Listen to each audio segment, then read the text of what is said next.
கரைக்கு யாத்திரை செய்யும் சீயோன் சஞ்சாரி, ஓலங்கள் கண்டு நீ பயப்படேண்டா. கரைக்கு யாத்திரை செய்யும் சீயோன் சஞ்சாரி, ஓலங்கள் கண்டு நீ பயப்படேண்டா. காற்றினையும் கடலினையும் நியந்திப்பான் கழிவுள்ளோர் படகிலுண்டு. காற்றினையும் கடலினையும் நியந்திப்பான் கழிவுள்ளோன் படகிலுண்டு.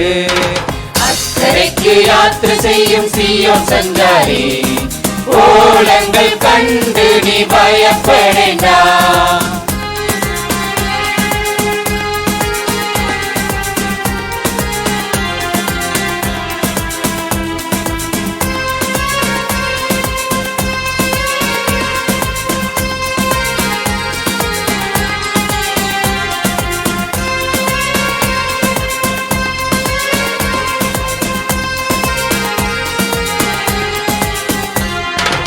விசுவாசமாம் படகில் யாத்திரை செய்யும்போது தண்டு வலிச்சு நீ வளைஞ்சிடும்போது. விசுவாசமாம் படகில் யாத்திரை செய்யும்போது தண்டு வலிச்சு நீ வளைஞ்சிடும்போது. பயப்படேண்டா, கர்த்தர் கூடையுண்டு, அடுப்பிக்கும் ஸ்வர்கிய துறைமுகத்து. பயப்படேண்டா, கர்த்தர் கூடையுண்டு, அடுப்பிக்கும் ஸ்வர்கிய துறைமுகத்து. அக்கரைக்கு யாத்திரை செய்யும் சீயோன் சஞ்சாரி, ஓலங்கள் கண்டு நீ பயப்படேண்டா.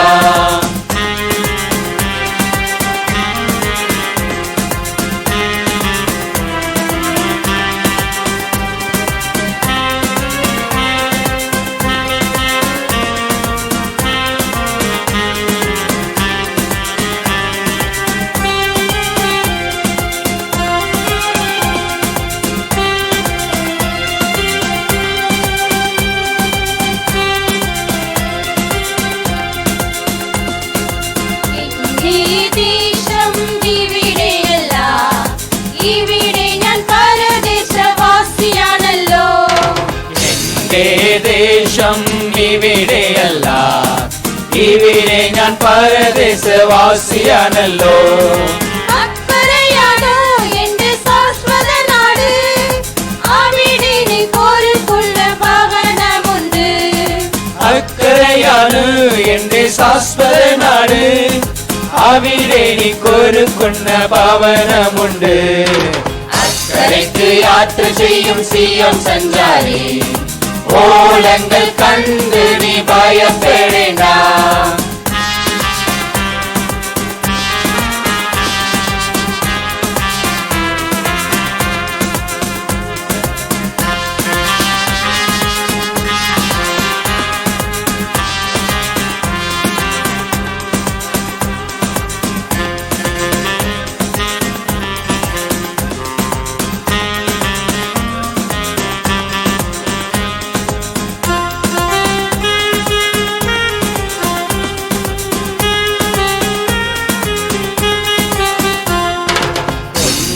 കുഞ്ഞാടരിൻ വിളക്കാണ് ഇരുളൊരു ദേശവും അവിടെയല്ല കുഞ്ഞാടരിൻ വിളക്കാണ് ഇരുളൊരു ദേശവും അവിടെയില്ല തരുമെനിക്ക് കിരീടമൊന്ന് തരുപ്പിക്കും അവൻ എന്നെ ഉത്സവ വസ്ത്രം തരുമെനിക്ക് കിരീടമൊന്ന് തരിപ്പിക്കും അവൻ എന്നെ ഉത്സവ വസ്ത്രം അക്കരയ്ക്ക് യാത്ര ചെയ്യും സിയോൻ സഞ്ചാരി ഓളങ്ങൾ കണ്ട് നീ ഭയപ്പെടേണ്ട അക്കരയ്ക്ക് യാത്ര ചെയ്യും സിയോൻ സഞ്ചാരി ഓളങ്ങൾ കണ്ട് നീ ഭയപ്പെടേണ്ട കാറ്റിനെയും കടലിനെയും നിയന്ത്രിപ്പാൻ കഴിവുള്ളവൻ പടകിലുണ്ട്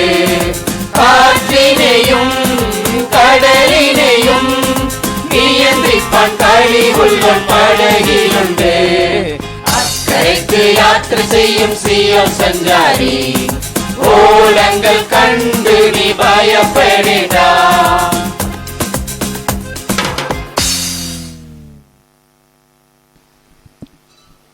சகோதர சகோதரிகள் அனைவரும் அமரும்படியாக அன்புடன் கேட்டுக்கொள்ளப்படுகிறது.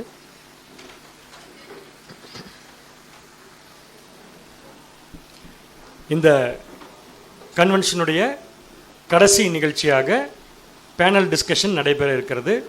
இந்த ஒரு பேனல் டிஸ்கஷனுடைய தலைப்பு ஜட்ஜ்மெண்ட் ஆஃப் ஃபாலன் ஏஞ்சல்ஸ், விழுந்து போன தேவதூதர்களுடைய நியாய தீர்ப்பு என்ற தலைமையின் கீழ் பேனல் டிஸ்கஷன் செய்வதற்காக நம்முடைய அன்பு சகோதரர்கள் தயாராக இருக்கிறார்கள்.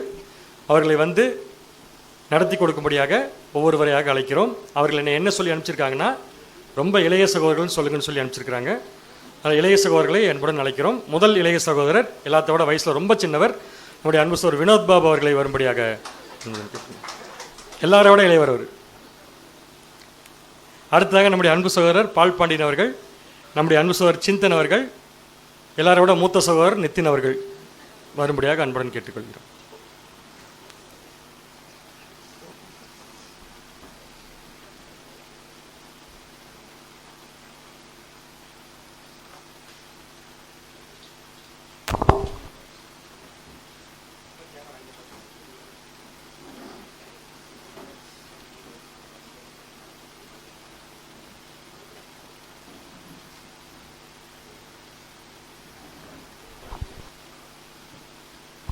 Check.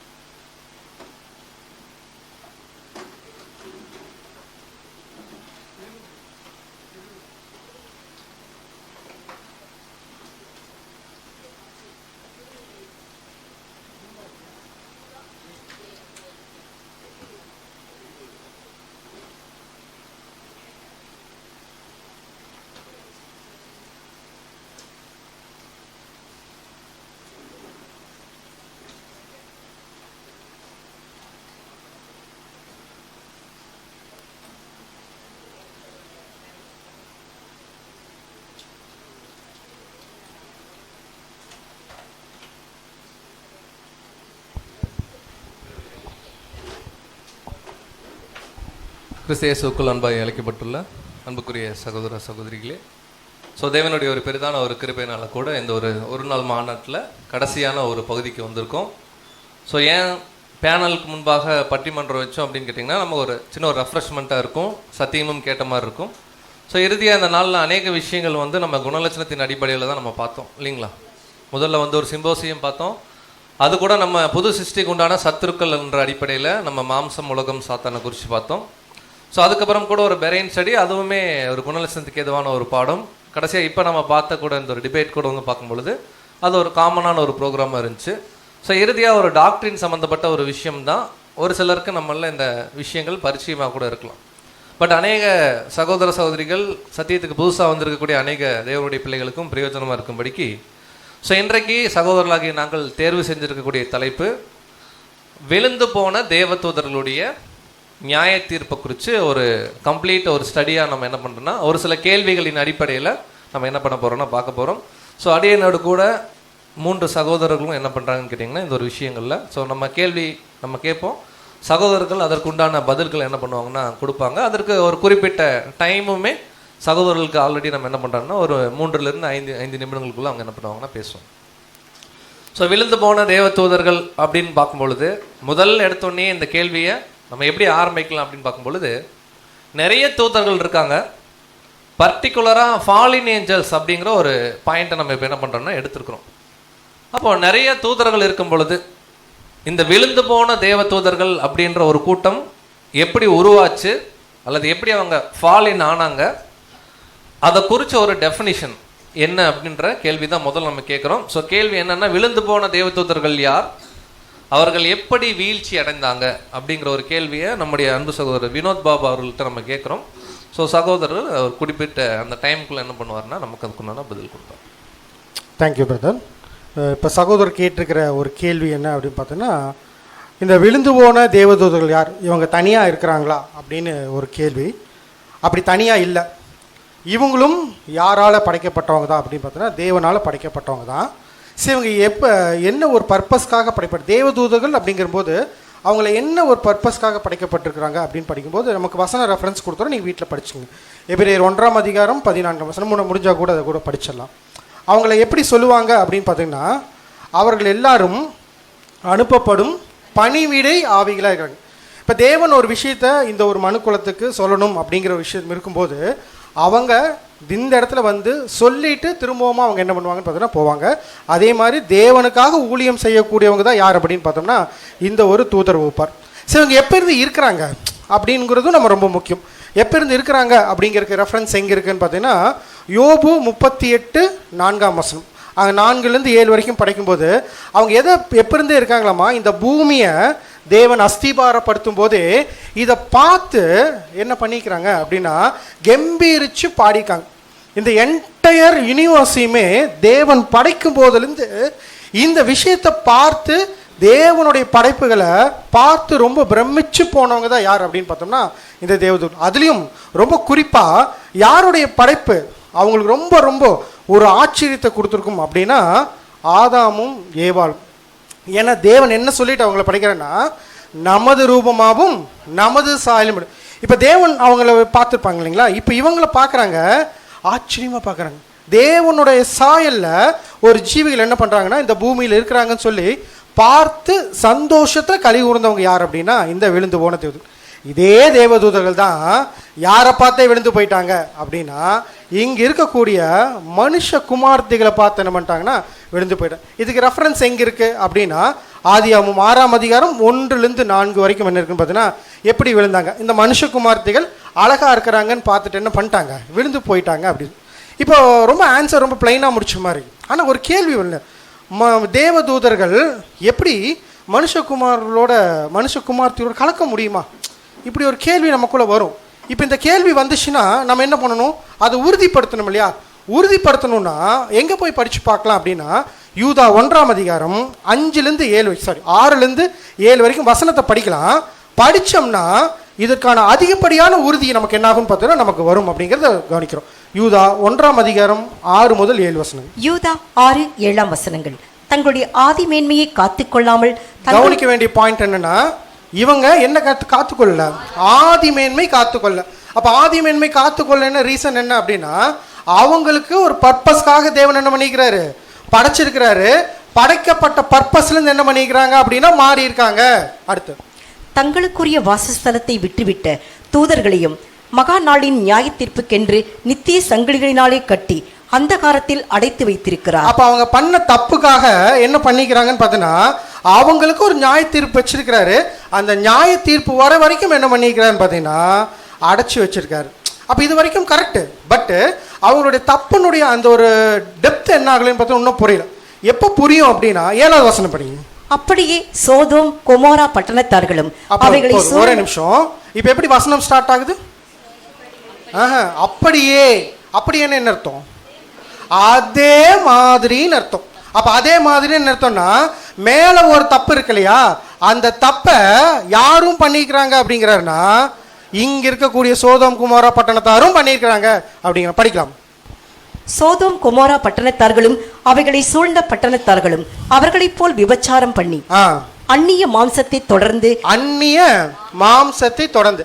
இதை மட்டும் நம்ம எதுல படிக்கலாம் அப்படின்னா புரிஞ்சுக்கிறதுக்காக திருவிவிலியத்துல படிக்கலாம். யூதா 7 வசனம் திருவிவிலியம். நல்லா கவனிங்க. அவர்களைப் போலவே சோதோம் கொமோரா ஆகிய அவற்றின் சுற்றுப்புற நகரங்கள் ஆகியவற்றின் மக்கள் பரத்தமை என்னும் இயற்கைக்கு மாறான சிற்றின்பத்தில் மூழ்கியிருந்தார்கள். மாறான சிற்றின்பம். அப்ப இயற்கைக்கு மாறான சிற்றின்பம்னா தேவன் ஒரு பர்பஸோட என்ன பண்ணிக்கிறார்னா எல்லா விஷயத்தையும் செஞ்சிருக்காரு. அதுதான் இயற்கை. இந்த இயற்கைக்கு மாறான விஷயத்தை யாரும் பண்ணிக்கிறாங்க அப்படின்னா சோதோம் குமாரா பட்டணத்தாரும் பண்ணிக்கிறாங்க, யாரும் பண்ணிக்கிறாங்க, விழுந்து போன தேவதூதர்களும் பண்ணிக்கிறாங்க. அப்ப 2 பேருமே தேவன் நியமித்த விஷயத்துக்கு ஆப்போசிட்டான விஷயத்துல பண்ணிக்கிறாங்கன்னா பண்ணிக்கிறாங்க. அப்ப இப்ப சோதோம் குமாரா பட்டணத்தார் என்ன இயற்கைக்கு மாறா பண்ணாங்க அப்படிங்கும்போது ரொம்ப அழகா புரிஞ்சுக்கிற மாதிரி யாருடைய வாழ்க்கையை போய் பார்த்தா தெரியும்னா லோத்துடைய வாழ்க்கையில. லோத்துக்கு அவங்க வீட்டுக்கு யார் வந்திருக்காங்கன்னா தேவதூதர்கள் வந்திருக்காங்க. தேவதூதர்கள் வந்து அவங்க வீட்டில் உட்காந்துட்டு இருக்கும்போது இப்போ பட்டணத்தார் சுற்றிடுவாங்க. சுற்றி யாரை கூப்பிடுவாங்க இல்லையா, வந்து வெளியே வர சொல்லுங்க, வெளியே வர சொல்லுங்க.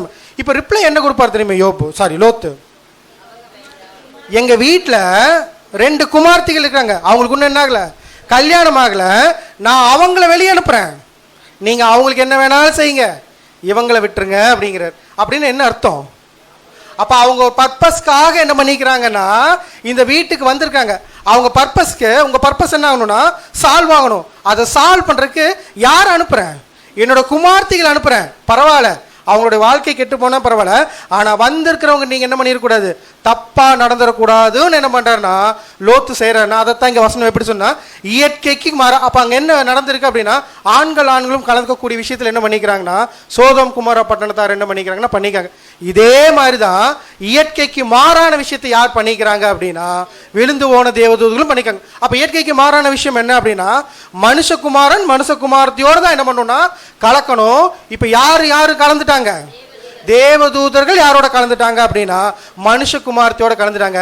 இந்த ஒரு விஷயத்துக்காக தான் தேவன் என்ன பண்ணிக்கிறான்னா விழுந்து போன இந்த மாதிரி யாரெல்லாம் இந்த உலகத்துல வந்து இந்த விஷயத்துக்குள்ள இன்வால்வ் ஆனாங்களோ அவங்க எல்லாத்தையும் பிடிச்சு அந்தகார சங்கிலில் என்ன பண்ணிட்டான்னா கட்டி வச்சுட்டார் அப்படிங்கிறது தான் பிரதருடைய பாயிண்ட். Thank you brother. ஸோ அன்புக்குரிய சகோதர சகோதரர்களே, விழுந்து போன தேவ தூதர்கள் சிந்தனைக்காக கேட்குறேன், நம்மளை இன்ஃப்ளூயன்ஸ் பண்ண முடியுமா? இல்லை, பதிலெல்லாம் பின்னாடி வரும். இல்லை, கொஞ்சம் பேர் அப்படியே ஒரு மயக்க நிலையில் இருக்கிறாங்க. அவர்களை தெளிவடைவதற்காக இப்போ என்ன பண்ணுறோம்னா கேள்வி கேட்டிருக்கோம். ஸோ முதல் கேள்வி அருமையா சகோதரர் அவர்கள் சொன்னாங்க. பிரதர் சொன்ன ஆங்கிள் நம்ம புரிஞ்சுக்கணும். சோதோம் குமாரால நடந்த அதே வகையான பாவங்களை தூதர்கள் பண்ணல. தேவன் ஒரு அரேஞ்ச்மெண்ட் வச்சிருக்கிறார். ஆதாமுக்கு ஏவாள் அப்படிங்கிற அரேஞ்ச்மெண்ட். ஒருபோதும் ஏவாளை போன்ற பெண்கள் தேவ தூதர்களுக்கு அவர்கள் என்னன்னு கேட்டிங்கன்னா ஒரு பேர் கிடையாது. ஸோ இங்கே தேவன் எல்லாருக்குமே ஃப்ரீ வில் கொடுக்குறார். அவருடைய படைப்புகளில் தேவன் பிரதானமா எல்லாவற்றுக்குமே சுயாதீனம் இருக்கு. தாங்கள் விரும்பினதை அவங்க என்ன பண்ணலாம், செய்யலாம். ஆனா அதற்குண்டான நியாய தீர்ப்பு தேவன் என்ன பண்ணுவார், கொடுப்பார். அப்படி தேவதூதர்கள் பூமிக்கு வந்து மனிதர்களுக்கு உதவி செய்வதற்காக மெட்டீரியலைஸ் ஆவாங்க, சரீரம் எடுப்பாங்க. ஆண்களாக அவர்கள் என்ன பண்ணலாம், சரீரம் எடுக்கலாம். அப்படி சரீரம் எடுத்து அங்க இருக்கிறவங்களுக்கு கைடன்ஸ் கொடுக்கணுமா அவங்க வேலை, தவிர அங்க இருக்கிறவங்களோட குடும்ப வாழ்க்கையில் இணைகிறது அவங்களுடைய வேலை அல்ல. இந்த மாபெரும் தவறை எந்தெந்த தேவதூதர்கள் எல்லாம் பண்ணாங்களோ தேவன் அவங்களுக்கு தான் நமக்கு பேர் கொடுக்கிறாரு. இவர்கள் வீழ்ந்து போன தேவதூதர்கள், they are the fallen angels. Definition brother அருமையா கொடுத்துட்டார். ஸோ அடுத்த கேள்வி என்னன்னா, அப்படி பாவம் பண்ணிட்டாங்க, நம்ம அப்படியே கிராஜுவலா போறோம். எடுத்தோடனே முக்கியமான பாயிண்ட் போறது இல்லை, கிராஜுவலா போறோம். ரெண்டாவது கேள்வி என்ன அப்படின்னு பார்க்கும்பொழுது இந்த கேள்வி அன்பு சகோதரர் பால் பாண்டியன் அவர்கள்ட்ட நம்ம கேட்கலாம். ஸோ விழுந்து போன தேவதூதர்கள் விழுந்துட்டாங்க. முதலாம் உலகத்துடைய எண்டில் என்ன ஆயிட்டாங்கன்னு கேட்டிங்கன்னா கம்ப்ளீட்டாக விழுந்துட்டாங்க. ஆனால் அவர்கள் சாகவும் இல்லை அப்படிங்கிறதெல்லாம் நம்ம பார்த்துருக்குறோம். அப்போ 2ஆம் உலகத்தில் இந்த விழுந்து போன தேவதூதர்களுடைய நிலை என்ன, அவங்க எங்கே இருக்கிறாங்க அப்படிங்கிறத நீங்கள் பதிலாக சொல்லும்படி கூட அன்போடு கேட்டுக்கொள்ளும். Okay brother, thank you brother. கேட்ட கேள்வியிலிருந்தே நம்ம பதில் ஆரம்பிக்கலாம். அவங்களுடைய நிலை அப்படிங்கிறது வந்து பார்த்தோம்னா இப்போ எங்கே இருக்காங்க அப்படின்னு சொல்லி பார்க்கும்போது சுருக்கமாக டாட்டரு அப்படிங்கிற ஒரு இடத்துல இருக்காங்க. ஸோ இது பைபிளில் வரக்கூடிய ஒரே ஒரு வார்த்தை இந்த இடத்துல மட்டும்தான் வருது. இந்த ஒரு வார்த்தைக்கு என்ன அர்த்தங்கிறத முதல்ல பார்த்துடலாம். அந்த வசனத்தை மட்டும் எடுத்து வச்சுக்கோங்க சிஸ்டர். 2 பேதுரு 2:4 இல்லைங்களா? அப்போது இதில் என்ன அர்த்தம், அந்த டாட்டரு அப்படிங்கிற ஒரு கிரீக் வேர்டு இது. இந்த வேர்டுக்கு ஒரு புராண கதை இருக்குது. டைட்டன்ஸ் அப்படிங்கிற ஒரு சில அன்றைய நாளில் இருக்கக்கூடிய கவர்மெண்ட்டுக்கு ஆப்போசிட்டாக கிளர்ச்சி பண்ணவங்களை அரெஸ்ட் பண்ணி ஒரு இருளான இடத்துல, ஒரு பாதாளம் மாதிரி இருக்கக்கூடிய இடத்துல கொண்டு போய் என்ன பண்ணிட்டாங்கன்னா அடைச்சிட்டாங்க. ஸோ இந்த ஒரு வார்த்தை நிமித்தம் வந்த பேர் தான் என்னன்னு சொல்லி பார்த்தோம்னா டாட்டரு அப்படிங்கிற ஒரு விஷயம். அதாவது அவங்களால எதுவுமே செயல்பட முடியாத ஒரு விஷயம் அங்கே இருந்ததுனால தேவன் விழுந்து போன தேவதூதர்களுக்கும் இதே நிலைமையை கொடுக்குறாரு. எப்படின்னு சொல்லி பார்க்கும்போது பிரதர் அழகாக சொன்னாங்க, அவங்க அந்நிய மாம்சத்தோட கலந்ததுனால தேவன் ஒரு ஜட்ஜ்மெண்ட் கொடுக்குறாங்க. அதான் பார்க்குறோம், அந்த 40 நாள் பெய்த மழையில் மனிதர்கள் எல்லாமே என்ன பண்ணிட்டாங்கன்னா, பாவம் செய்த மனிதர்கள் மரித்து போகிறாங்க. இப்போ மரித்து போகும்போது இவங்களுடைய மைண்ட் என்னவா மாறுது அப்படின்னு சொல்லி பார்த்தோம்னா, தேவன் நமக்குன்னு ஒரு இடம் என்ன பண்ணியிருக்காரு, வச்சிருக்காரு. அதாவது ஆதியில் இருந்த இடத்த இவங்க பிளான் பண்ணி உடனே மனித சரீரத்திலிருந்து என்ன பண்ணுறாங்கன்னு சொல்லி பார்த்தோம்னா எடுக்கிறாங்க. ஆக்சுவலி நல்லா கவனிச்சு பார்த்தீங்கன்னா, அந்த 40 நாள் பெய்த மழையில் மலை சிகரங்களுக்கு மேலே தண்ணி என்ன பண்ணிருந்துச்சுன்னா உயரமாக இருந்துச்சுன்னா காரணம் இருக்குது. ஏன்னா இவங்க எப்படி தான் பார்க்கும்போது அந்த ராட்சதர்களாக இருந்த எல்லாமே வந்து பார்க்கும்போது அவ்வளோ உயரமாக இருந்திருக்காங்க. ஸோ மெட்டீரியல், அதாவது அந்த மனித நிலைமையிலிருந்து தூதர் நிலைமையை மாறி உடனே என்ன பண்ணியிருக்காங்கன்னா, அந்த நம்ம ஏற்கனவே இருந்த இடத்துக்கு என்ன பண்ணிடலாம், போயிடலாம், தப்பிச்சு போகலாம்னு சொல்லும்போது தான் தேவன் என்ன பண்ணுறாருன்னு சொல்லி பார்க்கும்போது அந்த வசனம் படிக்கலாம். பேதுருவில் படிச்சிருங்க சிஸ்டர். 2 பேதுரு 2ஆம் அதிகாரம் 4ஆம் வசனம். பாவம் செய்த தூதர்களை தேவன் தப்ப விடாமல். போதும், பாவம் செய்ததுக்கு நம்ம ஏற்கனவே தெரியும். அதாவது தேவன் அவர்களை தப்ப விடாமல்னா மேலேயும் வராமல் என்ன பண்ணிட்டாருன்னா ஆகாய மண்டலத்தில் என்ன பண்ணிட்டாருன்னா மத்திய ஆகாயத்தில் லாக் பண்ணிட்டாங்க. இந்த இடத்துக்கு தான் என்ன பேர் நம்ம சொல்லி பார்க்குறோம்னா டாட்டரு, எதுவுமே செயல்பட முடியாத நிலைமை. இப்போ தொடர்ந்து படிங்க சார். அந்தகார சங்கிலினாலே கட்டி. பாருங்க, இவங்களை அந்தகார சங்கிலினாலே கட்டி அப்படின்னா ஒரு சங்கிலியை வச்சு கெட்டுறதில்லை, மாறா இவர்களுடைய செயல்பாடு இருக்கு இல்லைங்களா, இவங்களுடைய செயல்பாடை தேவன் என்ன பண்ணுறாருன்னா அவங்களுக்குள்ளே இருக்கும், அதை எடுக்கிறதில்ல, அவங்களுக்குள்ளேயே வைத்து லாக் பண்ணுறாரு. எப்படின்னு சொல்லி பார்த்தோம்னா அவங்கள்ட்ட என்னென்ன செயல்பாடு இருந்துச்சுன்னா மனித சரீரம் என்ன பண்ணலாம்னா எடுக்கலாம், ஆனால் இனிமேல் முடியாது. அப்படி என்ன பண்ணுறாங்கன்னா அவங்களுக்குள்ளே இருக்குது, அதை செயல்பட முடியாமல் என்ன பண்ணுறாருன்னா லாக் பண்ணுறாரு. அதுக்கு பிறகு என்ன சொல்லி பார்த்தோம்னா என்ன சொல்லி பார்க்கும்போது அந்தகார சங்கிலியிலே கட்டி. சரி, அப்போது இவங்க செயல்படவே முடியாத நிலைமைங்கிற விஷயம் எடுத்துக்கிட்டோம்னா கூட ஓரளவுக்கு அவங்க செயல்படலாம். எப்படி செயல்படலாம் அப்படின்னா, ஒரு சிறை கைதியை ஜெயிலுக்குள்ளே வைக்கிறாங்கன்னு வைங்க. ஒரு சிறை கைதியை ஜெயிலுக்குள்ளே அந்த ஒரு ரூமுக்குள்ளே வைக்கிறாங்கன்னா அவர் என்ன பண்ணலாம்னா அந்த ரூமில் என்ன பண்ணலாம், வாக் பண்ணலாம், தண்ணி எடுத்து குடிக்கலாம். இந்த அளவுக்கு அவங்களுடைய வல்லமை இருக்குது. ஏற்கனவே இருந்த வல்லமையை தேவன் என்ன பண்ணிட்டாருன்னா அந்தகார சங்கிலியிலே கட்டினா என்ன பண்ணிட்டாங்கன்னா ஒரு சில வல்லமை என்ன பண்ணிட்டாங்க அவங்களுக்குள்ளே இருக்குது, ஆனால் செயல்பட முடியாது. அந்த மாதிரி தேவன் என்ன பண்ணிட்டாங்கன்னா இப்போ ஒரு நிலைமையை வச்சிருக்காங்க. தொடர்ந்து படிங்க சிஸ்டர். நரகத்திலே தள்ளி. நரகத்திலே தள்ளி அப்படிங்கிறதுக்கு நமக்கு தெரியும், இது அக்னி அந்த மாதிரி பாதாளம் அந்த மாதிரியான இடங்கள் இல்லை. இது நமக்கு கிளியர், நம்ம ஏற்கனவே படிச்சிட்டோம். நரகத்திலே தள்ளினா செயல்பட முடியாத நிலைமை. தொடர்ந்து படிங்க சிஸ்டர். நியாய தீர்ப்புக்கு வைக்கப்பட்டவர்களாக ஒப்பு கொடுத்து. பாருங்க, நியாய தீர்ப்புக்கு வைக்கப்பட்டவர்களாக ஒப்பு கொடுத்து அப்படின்னா இவங்களுக்கு இந்த இடத்துல வச்சதுனால ஒரு நியாய தீர்ப்பு நம்ம என்ன பண்ண முடியாது, எடுக்க முடியாது. நியாய தீர்ப்புக்குன்னு என்ன இருக்குன்னா ஒரு காலம் இருக்கு. இவங்களுடைய நிலை என்னன்னு சொல்லி பார்க்கணும்னா இப்போ இருளுக்குள்ள இருக்காங்க, தேவனுடைய சத்திய ஒளி அவங்களுக்கு வராது. இன்னும் சொல்ல போனா தேவனுடைய தெய்வீக திட்டம் இவங்களை சிறைப்படுத்ததுக்கு அப்புறம் என்னென்னலாம் தேவன் தெய்வீக திட்டத்தில் பண்றாரோ அது அவங்களுக்கு என்ன பண்ணாதுன்னா டைரெக்டா என்ன பண்றதுக்கு வாய்ப்பு இல்லைன்னா தெரியறதுக்கு உண்டான வாய்ப்பு இல்லை. இவங்களுடைய செயல்பாடு முழுவதும் இப்போ எப்படி இருக்கு, அதாவது அந்த நிலையில அந்த டாட்டூரில் எப்படி இருக்குன்னு சொல்லி பார்த்தோம்னா இருள், 2 இருள். ஒன்று வந்து பார்த்தோம்னா டைரெக்டா இரவும் பகலும் வருது பார்த்தீங்களா, அதுல ஒரு இரவுல செயல்படக்கூடிய ஒரு விஷயம். இன்னொரு இருள்னு சொல்லி பார்க்கும்போது அறியாமையில் இருப்பாங்க இல்லைங்களா, அந்த இருளில் இருக்கக்கூடிய நிலைமை தான் இப்போ அங்கே இருக்குங்கிறத நம்ம கன்க்ளூட் பண்ண பிரதர். ரொம்ப அருமையா, தேங்க்யூ பிரதர். ரொம்ப அருமையா பிரதர் சொன்னார். அதாவது வீழ்ந்து போன தேவதூதர்களுடைய 2ஆம் உலகத்தில், அதாவது 1ஆம் உலகத்துடைய எண்டில் அது நிகழுது. ஸோ 2ஆம் உலகத்தில் அவர்களுடைய நிலைப்பாடு என்ன, அவர்களை தேவன் என்ன பண்ணியிருக்காரு அப்படின்னு பார்க்கும்பொழுது அருமையாக வசனம் கோட் பண்ணாரு. 2 பேதுரு 2:4 தேவன் அவர்களை கட்டி வச்சிருக்காருன்னு பார்க்குறோம். அவங்களே ஆவிக்குரிய சரீரம், அவங்களை எப்படி சங்கிலியில் கட்ட முடியும்னா பிரதர் அருமையாக சொன்னாங்க, ஒரு பவுண்டரிக்குள்ள தேவன் லாக் பண்ணியிருக்கார். அந்த பவுண்டரிக்குள்ள அவங்களால சில செயல்பாடுகளை செய்ய முடியும். பர்டிகுலராக ஒரு செயல்பாடு அவங்களால பண்ணவே முடியாது. என்ன பண்ண முடியாதுன்னா திரும்ப மனித சரீரம் அவங்களால என்ன பண்ண முடியாது, அந்த கட்டி வைக்கக்கூடிய சூழல்ல அவங்களுக்கு பர்மிஷன் இல்லை. கிட்டத்தட்ட எந்த கண்டிஷன்ல இருப்பாங்க அப்படின்னு கேட்டிங்கன்னா மென்டல் ப்ரெஷர்ல இருக்காங்க. என்ன காரணம்னா இதுக்கு முன்னாடி ஹோலி ஏஞ்சல்ஸ் இப்ப தப்பு பண்ணியாச்சு, தேவன் ஒரு இடத்துல வந்து ரெஸ்ட்ரிக்ட் பண்ணி வச்சிருக்காரு அப்படின்னு கேட்டிங்கன்னா மேலேயும் போக முடியல, கீழே நினைச்சபடியும் செய்ய முடியல.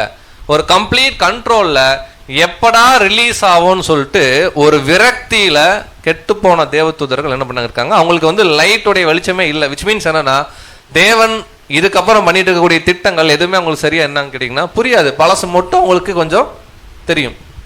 இப்ப அடுத்த கேள்வி, அப்படி கட்டப்பட்ட நிலையில அவங்க சில செயல்பாடுகள் செய்யலாம் அப்படின்னு என்ன பண்ணாருன்னா பிரதர் சொன்னாரு.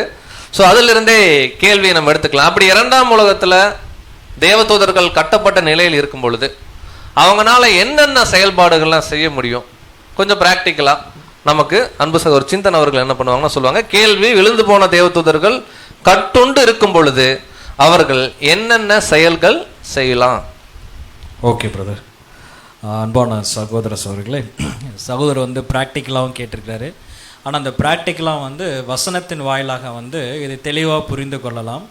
ஒரு வசனம் வாசிக்கலாம் பாருங்க. மத்தேயு 8ஆம் அதிகாரம் 29ஆம் வசனம். மத்தேயு 8ஆம் அதிகாரம் 29ஆம் வசனம்.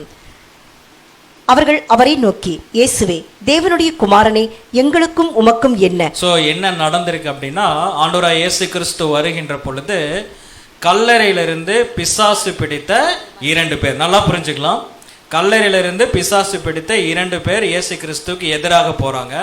இப்ப இயேசு கிறிஸ்து கிட்ட இந்த வார்த்தையை பேசுறாங்க. என்ன வார்த்தை பேசுறாங்க? தொடர்ந்து வாசிங்க. அவர்கள் அவரை நோக்கி, இயேசுவே, தேவனுடைய குமாரனே, எங்களுக்கும் உமக்கும் என்ன? என்ன கேட்கிறாங்க? குமார், தேவனுடைய குமாரனே, எங்களுக்கும் உமக்கும் என்ன? இதை கேட்கிறாங்க. யாரு?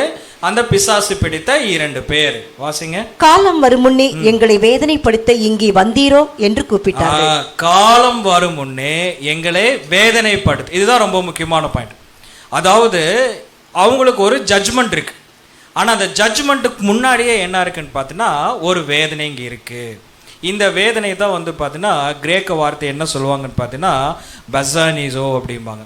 அதாவது இதோட மீனிங் என்ன அப்படின்னு பார்க்கும்போது நல்லா புரிந்துக்கலாம். இதுக்கு நிறைய மீனிங் இருக்கு. பட் இந்த இடத்துல வந்து புரியும்படியாக ஒரு மீனிங் கொடுக்குறேன். ஒரு டெலிவரி ஆகிற ஒரு சகோதரி, நார்மல் டெலிவரி, அவங்களுக்கு என்ன வரும்னு பார்த்தீங்கன்னா லாஸ்ட் மினிட்ல ஒரு லேபர் பெயின். அந்த பெயின் வந்து யாருனாலையும் தாங்க முடியாது. அது சகோதரிகள்னால வந்து அதை அனுப்பக்கூடிய ஒரு பெயினாக இருக்கு. ஆனால் அந்த பெயினில் வந்து குழந்தை பிறந்த பின்பாக மேக்ஸிமம் 99% யாரும் மரணத்துக்குள்ள என்ன பண்ணுறது இல்லைங்க, போகிறது இல்லை. ஆனால் அந்த பெயின் எப்படிப்பட்ட பெயினாக இருக்குன்னு பார்த்தீங்கன்னா ஒரு மரணம் அடையக்கூடிய வருகின்ற ஒரு பெயினாக இருக்குது. அது வந்து ஆங்கிலத்தில் பார்த்தீங்கன்னா இட்ஸ் மோர் தென் 54 டெல் யூனிட் அப்படிம்பாங்க. அதாவது 3-4 பெரிய எலும்புகள் உடஞ்சா என்ன பெயின் வருமோ அந்த பெயின் வருது. பட் பெயின் தான் அனுபவிக்கிறாங்களே தவிர எதுக்குள்ளே போகலைங்க, மரணத்துக்குள்ளே போகலை. அந்த மாதிரி ஒரு பெயின்குள்ளே தான் யார் இருக்கான்னு பார்த்தீங்கன்னா இப்போ அந்த கெட்டு போன தேவதூதர்கள் இருக்கிறாங்களே தவிர அவங்களுக்கு என்ன வரல, ஜட்ஜ்மெண்ட் வரல. அப்போ தான் சகோதரர் சொன்னார், ஓவர் ப்ரெஷர், அந்த ப்ரெஷர் அவங்களுக்கு எப்படி இருக்குன்னு பார்த்தீங்கன்னா ரொம்ப பெயின்ஃபுல்லாக இருக்குது.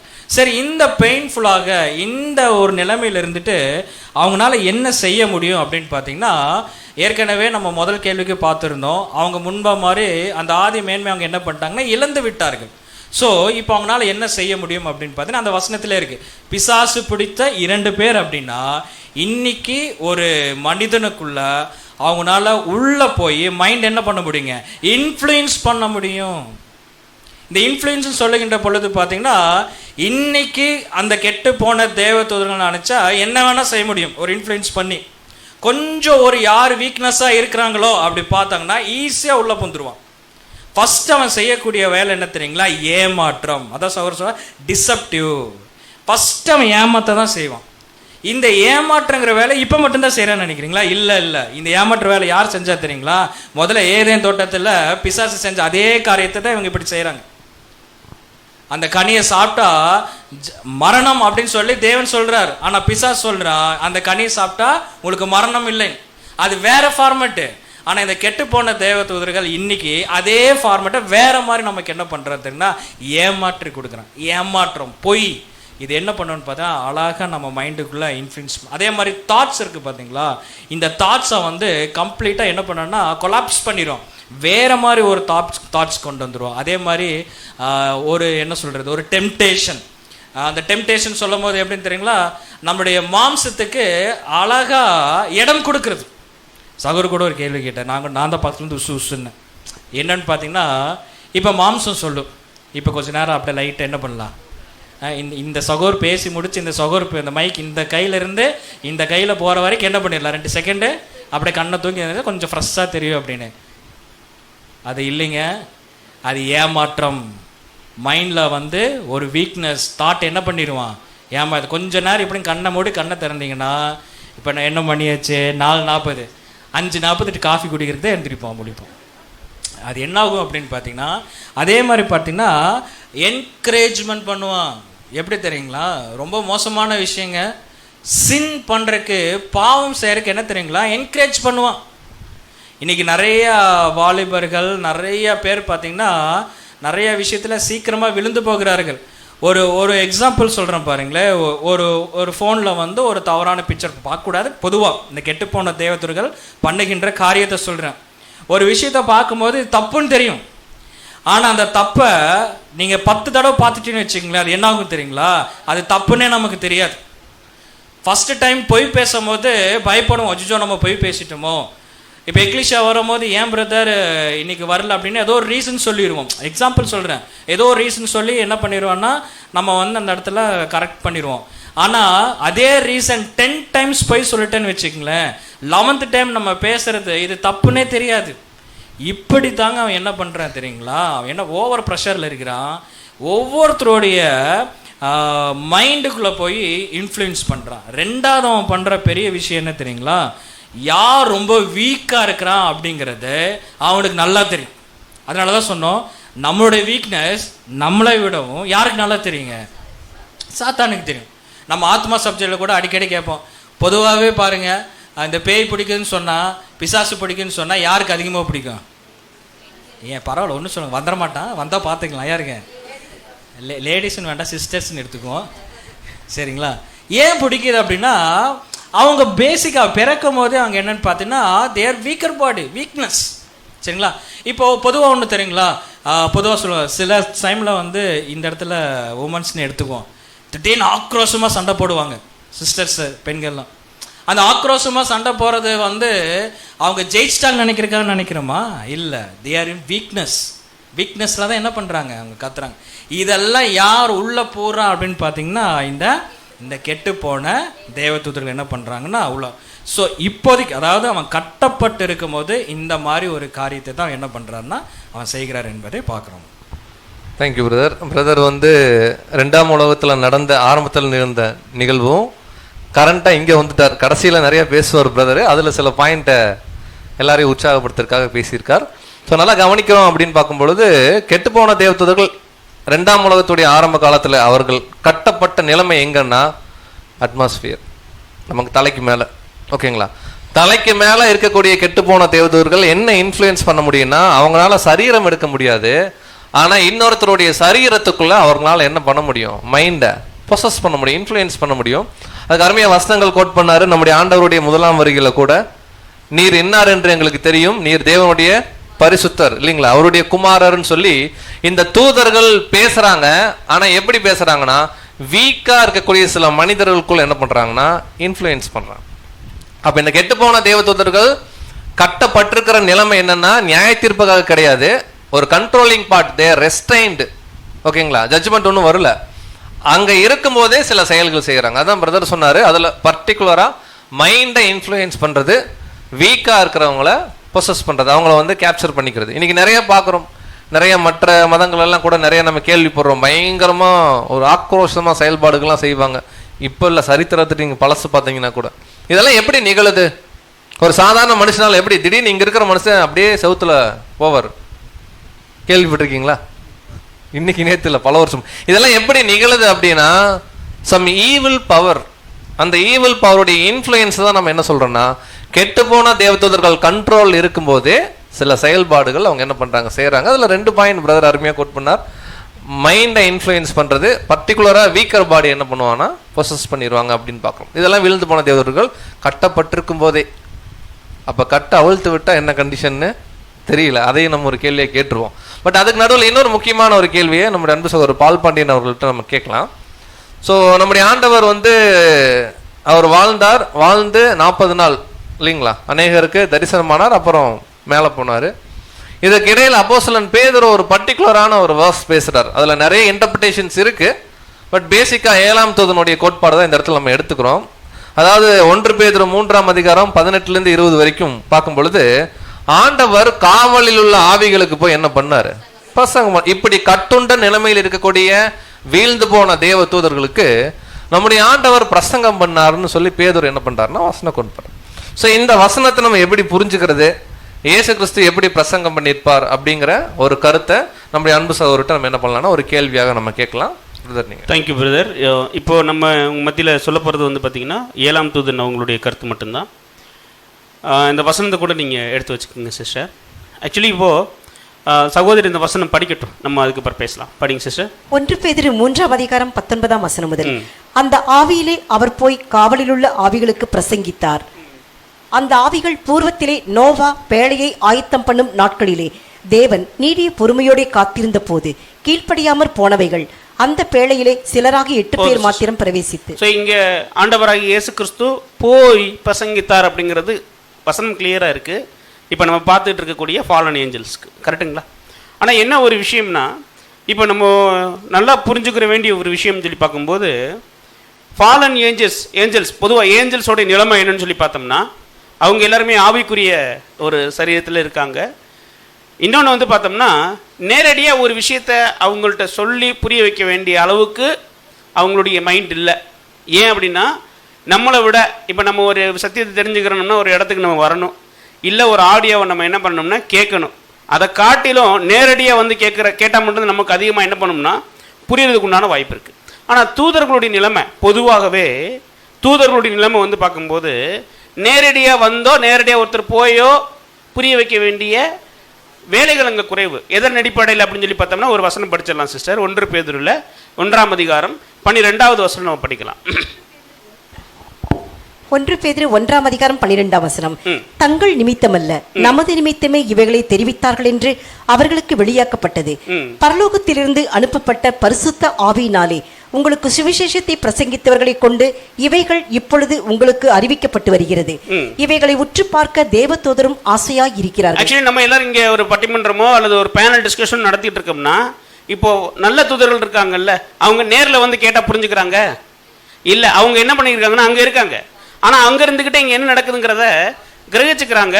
உற்று நோக்க என்னவா இருக்காங்கன்னா, அப்போ அவங்களுடைய கெப்பாசிட்டி என்னங்கிறத நம்ம இங்கே பார்க்குறோம்.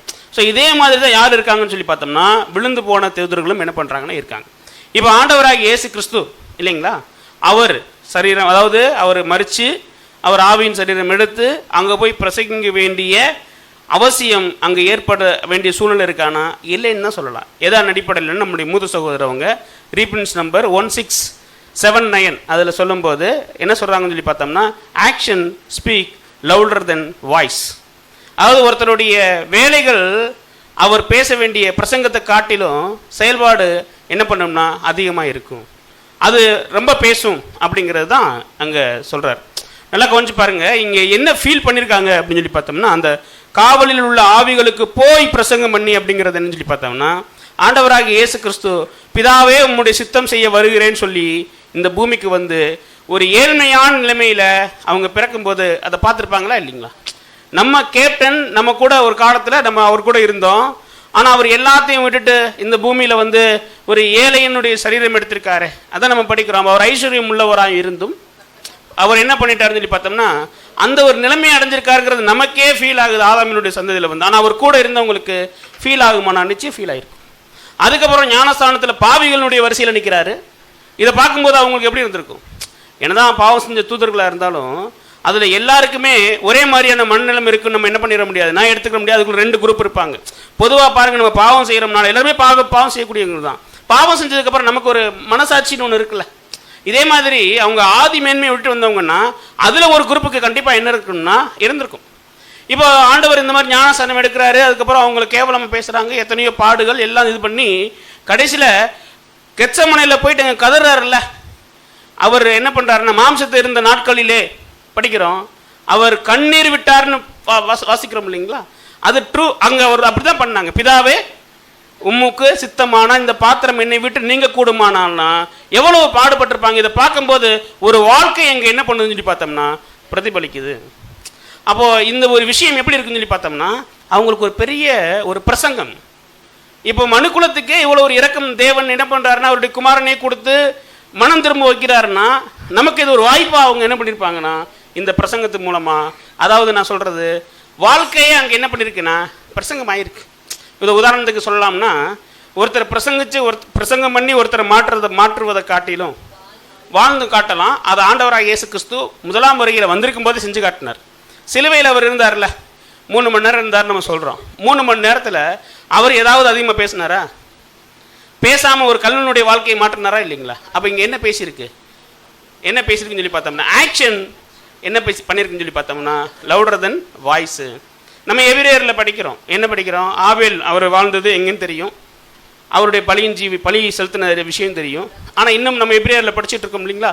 ஆபேல் மரித்து முன்ன என்ன பண்ணிக்கிட்டு இருக்கான், பேசிட்டு இருக்காருன்னா அவருடைய வாழ்க்கை இன்னைக்கு என்ன பண்ணிட்டு இருக்குங்க, பேசிக்கிட்டு இருக்கு. எந்த அடிப்படையிலனா அவர் வாழ்க்கை நம்ம மத்தியில் இன்னைக்கு என்ன இருக்குன்னா ஒரு மிகப்பெரிய ஒரு விஷயமா என்ன பண்ணுதுன்னா காணப்படுது இல்லைங்களா? இன்னும் பார்க்கணும்னா நம்ம ஒரு வசனம் என்ன படித்து முடிச்சிடலாம். 1 கொரிந்தியர் 4ஆம் அதிகாரம் 9ஆம் வசனம். 1 கொரிந்தியர் 4ஆம் அதிகாரம் 9ஆம் வசனம். எங்களுக்கு தோன்றுகிறபடி தேவன் அப்போஸ்தலர்களாக எங்களை மரணத்துக்கு குறிக்கப்பட்டவர்கள் போல கடைசியானவர்களாய் காணப்பட பண்ணினார். நாங்கள் உலகத்துக்கும் தூதருக்கும் மனுஷருக்கும் வேடிக்கையானோம். பாருங்க, நாங்கள் உலகத்துக்கும் மனுஷருக்கும் தூதருக்கும் நாங்கள் என்ன பண்ணியிருக்கோம்னா வேடிக்கையானோம்னா, இப்போ அப்போஸ்தலருடைய வாழ்க்கை கூட யாருக்கு ஒரு அங்கே ஒரு விஷயத்தை எடுத்து சொல்லுதுன்னு சொல்லி பார்த்தோம்னா, அங்கே தூதர்களுக்கு என்ன பண்ணுதுன்னா எடுத்து சொல்லுது. ஸோ அங்கே ஆண்டவர் அந்த பேதுருவில் சொல்லப்பட்ட விஷயம் 7ஆம் தூதனுடைய எழுத்தின்படி நிறைய இடத்துல இருக்குது. செர்மன் புக்கில் 98 படிக்கும்போதும் கூட அங்கே என்ன தான் சொல்கிறாருன்னு சொல்லி பார்த்தோம்னா, ஆக்ஷன் ஸ்பீக் லவுடர் தென் வாய்ஸ் அப்படின்னா ஒரு வாழ்க்கை அங்கே பிரதிபலிக்கிறதா நம்ம பார்க்குறோம் பிரதர். தேங்க்யூ. தேங்க்யூ பிரதர், ரொம்ப அருமையாக. அதாவது பேதுரு வசனம் அவர் காவலில் உள்ள ஆவிகளுக்கு போய் பிரசங்கித்தார். இதுக்கு நிறைய மாடர்ன் இன்டர்பிரிட்டேஷன்ஸ் இருக்குது, நம்முடைய மூத்த சகோதரர்கள் கொடுத்துருக்காங்க. நம்ம ஒரு ட்ரெடிஷ்னல் வியூ தான் இப்போ நம்ம எடுக்கிறோம் 7ஆம் சபையின் தூதனுடைய அந்த கோட்பாடுகளில் பார்க்கும் பொழுது. ஸோ ரொம்ப அருமையாக தூதர்களுக்கு ஒரு இடத்துல போய் டீச் பண்ணணும் அப்படிங்கிற நெசசிட்டி இல்லை, கரெக்டுங்களா? இப்போ இந்த ஹால்குள்ளே நம்ம எத்தனை பேர் இருக்கோம்? 100 பேர் இல்லைங்களா? ஒரு பூர்ண நம்பர். 100 தேவதூதர்கள் இங்கே இருக்கிறாங்க, கரெக்டாக? நல்ல தேவதூதர்கள் நமக்காக ஆயத்தம் பண்ணின ஒரு இண்டிவிஜுவலுக்கு மினிமம் ஒரு தேவதூதர்கள் இருக்காங்க. 100 பேரும் வெளியே இருக்க மாட்டாங்க, இங்கே தான் இருப்பாங்க, கரெக்டாக இல்லைங்களா? அப்போ இங்கே பிரதர் சொல்கிற விஷயம் கூட கெட்டுப்போன தேவதூதர்கள் கட்டப்பட்ட நிலைமையில் இருந்தால் கூட இயேசு கிறிஸ்து அங்கே போய் பிரசங்கிக்கணும் அப்படிங்கிற ஒரு நெசசிட்டி இல்லை. அஃப்கோர்ஸ் போய் பேசினா சந்தோஷம்தான், பட் நம்ம என்ன சொல்கிறோன்னா நெசசிட்டி இல்லை. அவர் வாழ்க்கையே அவர்களுக்கு பாடமாக அங்கே இருந்திருக்கும் அப்படிங்கிறது தான் பிரதர் அருமையாக அங்கே கோட் பண்ணாங்க. அதே தருணத்தில் இன்னொரு கேள்வி, நமக்கு தேவன் ஆளுக்கு ஒரு நல்ல தேவதூதர்கள் கொடுத்துருக்காருன்னா சாத்தான் விடுவானா? நமக்கு எதிரடியாக செயல்படுறதுக்கு ஒரு ஃபாலின் ஏஞ்சல்ஸ் என்ன பண்ணியிருப்பான், அப்பாயின்ட் பண்ணியிருப்பான். இங்கே இருப்பானா? பைக் பார்க்கிங்கில் முடித்தோடனே டீ கொடுக்கும்போது டீ மேலே கொட்டும், நம்ம கொட்டோன்னு என்ன பண்ணுவோம், கொட்டுவோம். இதெல்லாம் எப்படி நடக்குது? எல்லா பாயிண்ட்டும் பிரதர் வச்சுருக்காங்க, நான் எதுவும் ஒன்றும் இப்போ லீக் பண்ணல. ஸோ அடுத்து முக்கியமான ஒரு கேள்வி, இப்போ இது வரைக்கும் பார்த்தது பேசிக், நம்ம எல்லாருக்குமே தெரியும், 1ஆம் உலகம் பாடத்தில் இதெல்லாமே படிச்சிருக்கிறோம். இப்போ இனிமேல் கொஞ்சம் டாக்டரினாக உள்ளே போகிற விஷயம் என்னென்னா, இப்படி கட்டப்பட்டிருந்த தூதர்கள் 2ஆம் உலகத்தில் இன்னைய நிலைமைக்கு 2025 இன்னைய நிலைமைக்கு நம்ம எடுத்து பார்க்கும் பொழுது இந்த தூதர்கள் உடைய கட்டை தேவன் அவிழ்த்து விட்டுட்டாரா? ஒருவேளை அவிழ்த்து விட்டுட்டார் அப்படின்னா அது எப்போ? அப்படி அவிழ்த்து விட்ட தேவ தூதர்கள் ஆல்ரெடி அவங்க மென்டல் ப்ரெஷர்ல இருந்தாங்க. ஒருவேளை கட்டவிழ்க்க விடப்பட்டிருந்தாங்கன்னா விகரஸா என்ன பண்ணுவாங்க, ஒர்க் பண்ணுவாங்க. ஸோ 2 கேள்வியை பிரதர் சிந்தன் அவர்கள்ட்ட நம்ம கேட்குறோம். இந்த விழுந்து போன தேவதூதர்களுடைய கட்ட வீழ்த்தல் எப்பொழுது நடக்கும் அல்லது நடந்துருச்சா அந்த டைம் பீரியடு? அப்படி நடந்துருச்சுன்னா அவங்க என்ன பண்ணிட்டு இருக்காங்க? இந்த கேள்வியை சகோதரர்கிட்ட நம்ம கேட்கும். Okay brother. ஸோ 2 கேள்வி சகோதரர் கேட்டிருக்கிறார். எப்பொழுது இந்த கெட்டு போன தேவதூதர்கள் கட்டவிழ்க்கப்பட்டார்கள் அப்படின்னு. இது ஒரு கம்ப்ளீட் டாக்டரினால ஒரு விஷயத்த பேக்ரவுண்ட்ல இருந்து நான் உங்களுக்கு கொண்டு போகிறேன் புரியும்படியாக. இப்போது சாத்தானுக்கு ஜட்ஜ்மெண்ட் கொடுக்கப்பட்டாச்சு, ஆனால் ஜட்ஜ்மெண்ட் என்ன ஆகலை, நிறைவேறல. ஆனால் ஜட்ஜ்மெண்ட்டு கொடுக்கப்பட்டாச்சு. ஆனால் இந்த கெட்டுப்போன தேவதூதர்கள் பார்க்கின்ற பொழுது அவரே தேவன் என்ன பண்ணியிருக்காருன்னா அந்தகார சங்கிலினால என்ன பண்ணியிருக்காருன்னா கட்டி வச்சிருக்கார் நியாயம் தீர்ப்புக்காக. ஸோ இதுதான் முன்னாடி கேள்வி கூட நம்ம பார்த்தோம், அந்த பெசானி அந்த வார்த்தை கூட நம்ம பார்த்தோம். அப்படி பார்க்கின்ற பொழுது இன்னும் அந்த ஃபைனல் ஜட்ஜ்மெண்ட் யாருக்கு கொடுக்கப்படலை அப்படின்னு பார்த்தீங்கன்னா கெட்டுப்போன தேவதூதருக்கு கொடுக்கப்படலை. அப்படி என்றால் ஃபைனல் ஜட்ஜ்மெண்ட் கொடுக்கப்படாத முன்னாடி என்ன நடந்திருக்கு அப்படின்னா, அதை ஒரு கேள்வியை கேட்டாங்க. இந்த கெட்டு போன தேவதூர்கள் எப்போ வந்து கட்டவிழ்க்கப்பட்டார்கள் அப்படின்னா, அது சும்மா வந்து தேவன் வந்து கட்டவிழ்க்க முடியாது. அப்போ அதுக்கு முன்னாடி சில காரியங்கள் கண்டிப்பாக நடைபெற்று இருக்க வேண்டும். எப்படி இருந்திருக்குன்னு பாருங்க.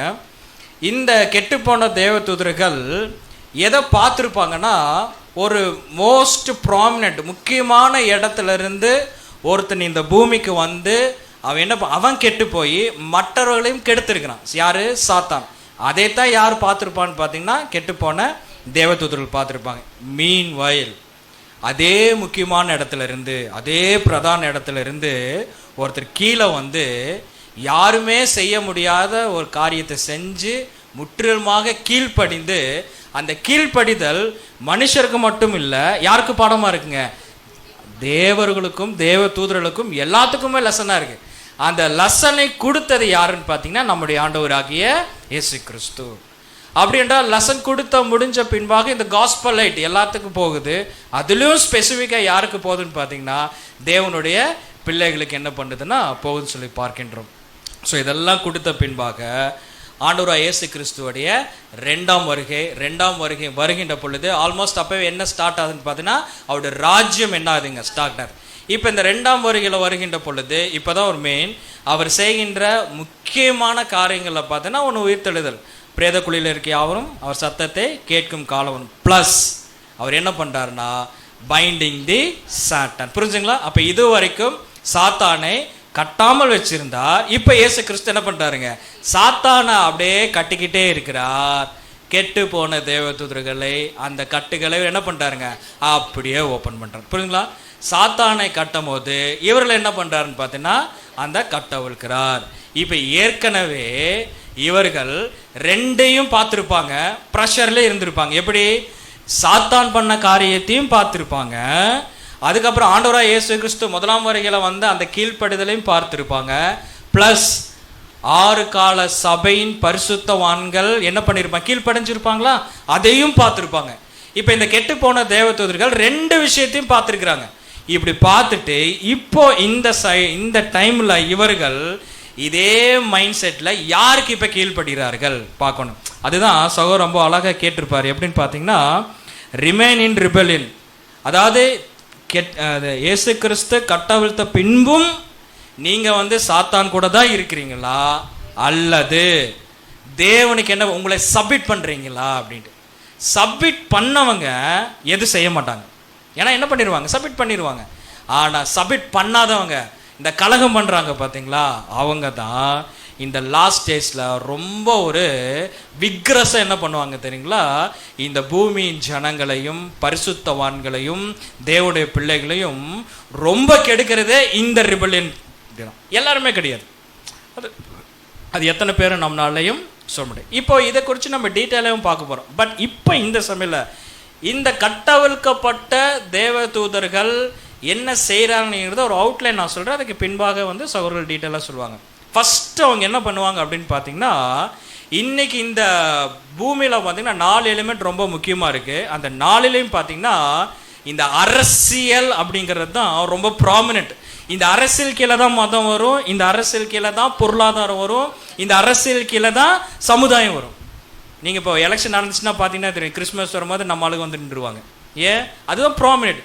இப்போ இந்த அரசியலில் போய் ரொம்ப கலகம் பண்ணி இந்த அரசியலை கொலாப்ஸ் பண்ணுறது யாருன்னு பார்க்கின்ற பொழுது இந்த கெட்டுப்போன தேவதூதர்கள். அதே மாதிரி பார்த்தீங்கன்னா மெட்டீரியலைஸ்.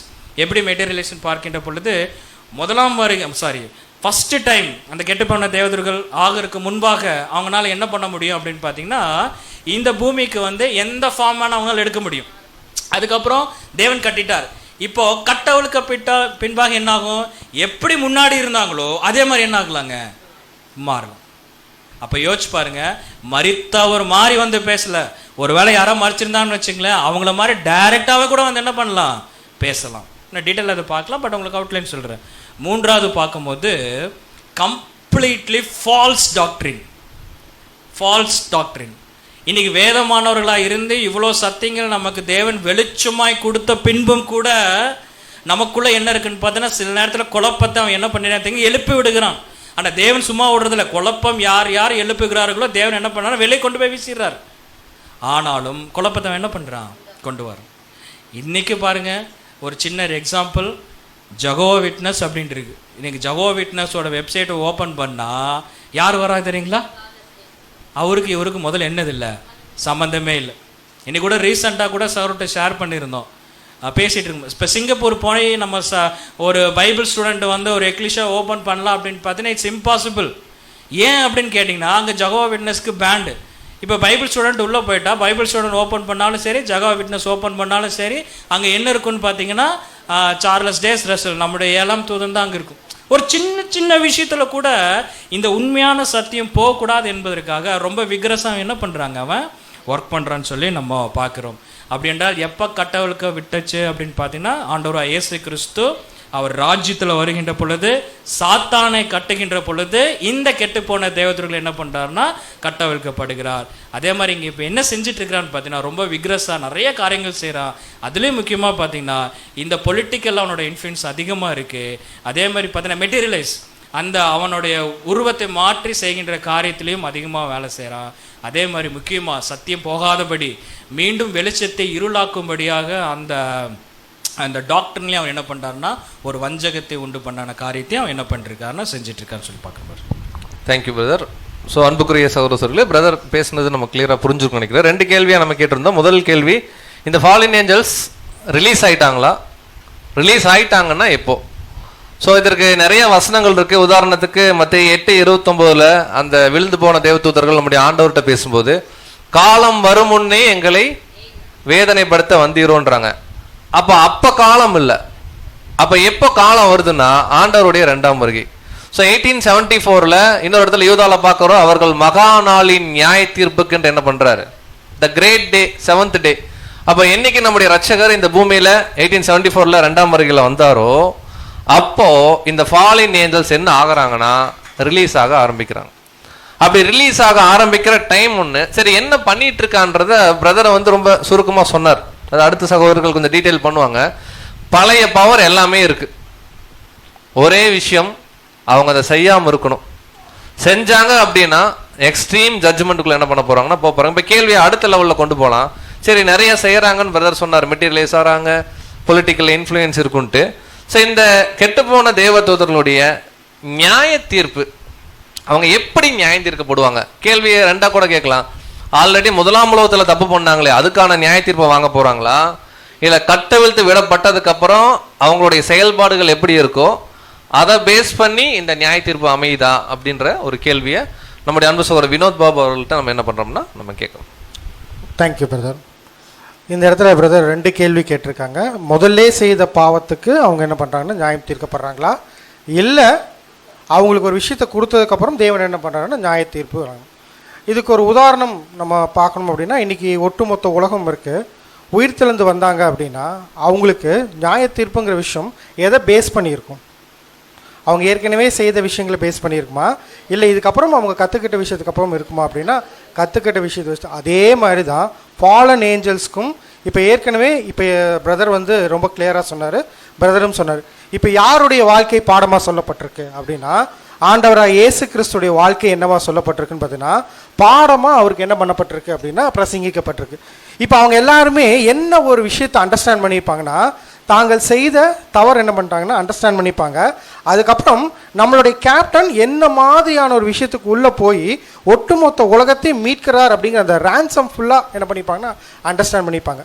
இப்போ இவங்களுக்கு தான் உதவியாக யார் இருக்கிறாங்கன்னு அண்டர்ஸ்டாண்ட் பண்ணியிருப்பாங்கன்னா அவங்களும் இருக்கிறாங்கன்னு என்னென்னா அண்டர்ஸ்டாண்ட் பண்ணியிருப்பாங்க. ஆனால் இதுக்கப்புறம் இவங்களுக்கு ஒரு ஜட்ஜ்மெண்ட் அப்படிங்கிற விஷயம் எப்படி வரும் அப்படின்னா, சகோதரர் ஏற்கனவே சொன்னார் 1874 யார் கட்டவிழ்க்கப்பட்டாச்சு அப்படின்னா தேவதூதர்கள் கட்டவிழ்க்கப்பட்டாச்சு.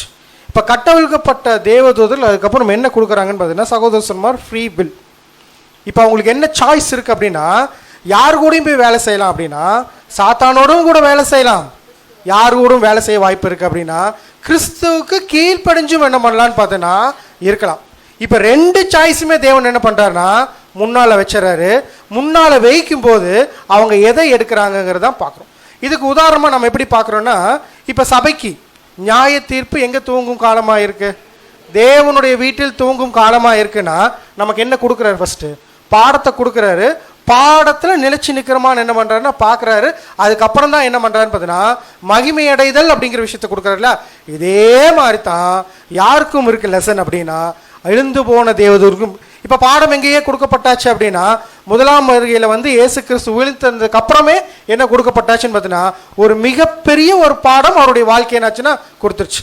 அவருடைய வாழ்க்கை மட்டும் கிடையாது, சகோதரர் ரொம்ப அருமையாக சொன்னாங்க. யாருடைய வாழ்க்கையும் கொடுத்துருக்கு அப்படின்னா அப்போஸ்தலருடைய வாழ்க்கையும் என்ன பண்ணிக்க கொடுத்துருக்கு. இப்போ எல்லாத்துடைய வாழ்க்கையும் என்ன பண்ணுறாங்கன்னா பார்த்துறாங்க.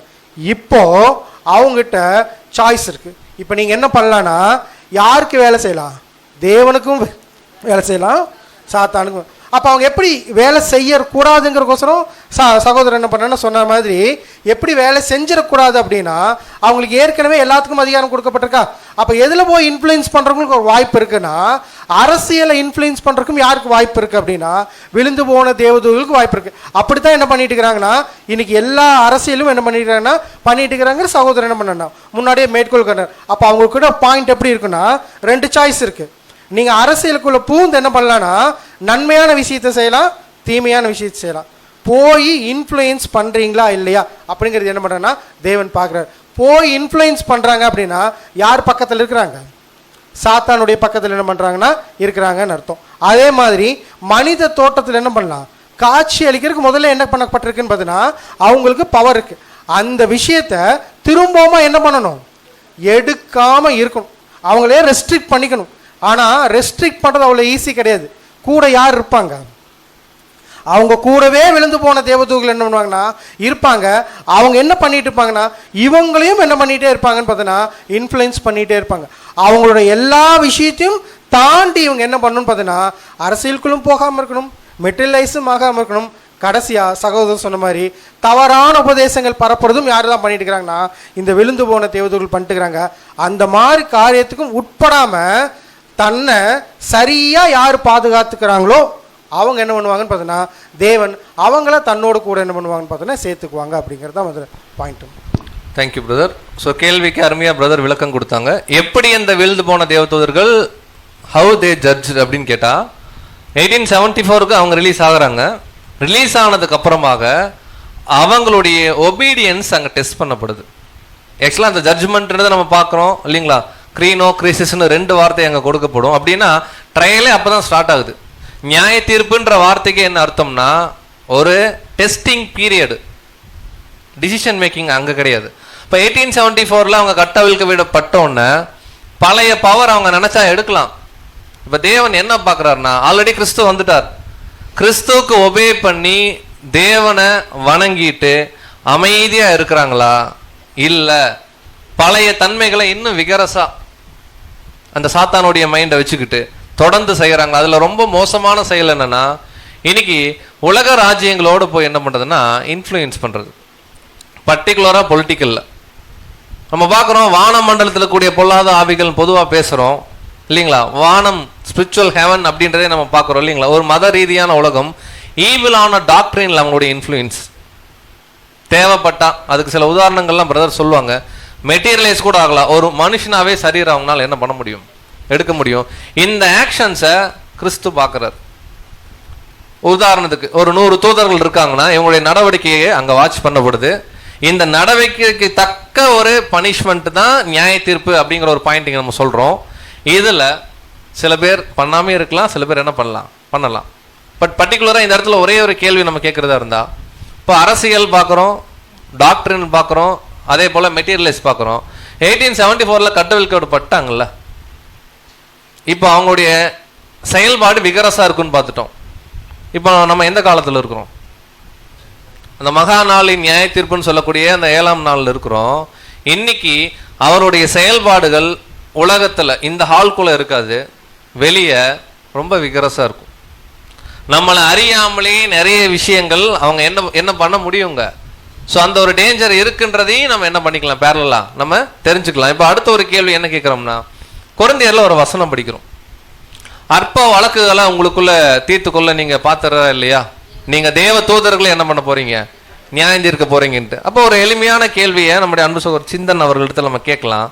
அப்ப தேவ தூதர்களை சபை நியாயந்திருக்குது அப்படின்னு அப்போஸ்தலன் பவுல் பேசும்போது, இந்த விழுந்து போன தேவ தூதர்களை நியாயந்திருக்கிற விஷயத்துல சர்ச்சுடைய பார்ட் என்னவா இருக்கும், இல்ல அந்த நியாய தீர்ப்புல சபையுடைய ஒரு தொடர்பு எப்படி இருக்கும் அப்படிங்கிறத ஒரு கேள்வியாக நம்ம பிரதர்ட்ட என்ன பண்ணிட்டோம்னா நம்ம கேட்கும். ஓகே பிரதர், இந்த ஜட்ஜ்மெண்ட் அப்படிங்கும்போது நம்ம உலகத்தார புரிந்து கொள்வதை காட்டிலும் சத்தியத்தை தெரிந்து கொண்ட நாம், ஒரு வேதமானவர்களாக இருக்க நாம் புரிந்து கொள்வது வந்து வேற மாதிரியாகவும் சரியானதாக இருக்க வேண்டும். எப்படின்னு பார்க்கின்ற பொழுது தேவன் எப்படி ஜட்ஜ்மெண்ட் கொடுப்பார் அப்படின்னா, ஒருத்தருக்கு நன்மையும் சொல்லி கொடுத்து தீமையும் சொல்லி கொடுத்து இது நன்மை இது தீமை என்றும் வந்து ஒருத்தர் காமிச்சிட்டு தான் அதுக்கப்புறம் என்ன பண்ணுவார், ஜட்ஜ்மெண்ட்டுக்குள்ளே போவார் என்பதை நம்ம பார்க்கின்றோம்.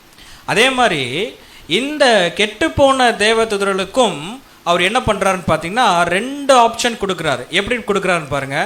ஒன்று, ஆண்டவராக இயேசு கிறிஸ்து ஹை பொசிஷன்லேருந்து வந்து இங்கே மனிதனாக வந்து எப்படி கீழ்ப்படிந்தார் என்பதை அவர் என்ன பண்ணுறாருன்னா காட்டுகிறார். இன்னொன்று பாருங்க, அது யாருன்னு பார்க்கின்ற பொழுது சபை. இந்த சபை பார்க்கின்ற பொழுது ஏற்கனவே அவங்க எதுக்குள்ளே தான் இருந்தாங்கன்னு பார்த்தீங்கன்னா மரணத்துக்குள்ளே தான் இருந்தாங்க. யார் நிமித்தமாக? ஆதாம் நிமித்தமாக மரணத்துக்குள்ளே இருக்கிறாங்க.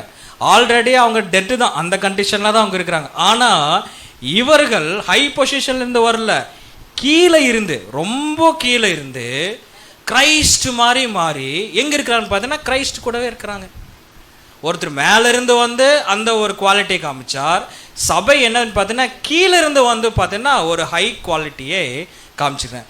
இந்த ரெண்டையும் யார் பார்த்துருப்பான்னு பார்த்தீங்கன்னா இந்த கெட்டு போன தேவதூதர்கள் பார்த்துருப்பாங்க.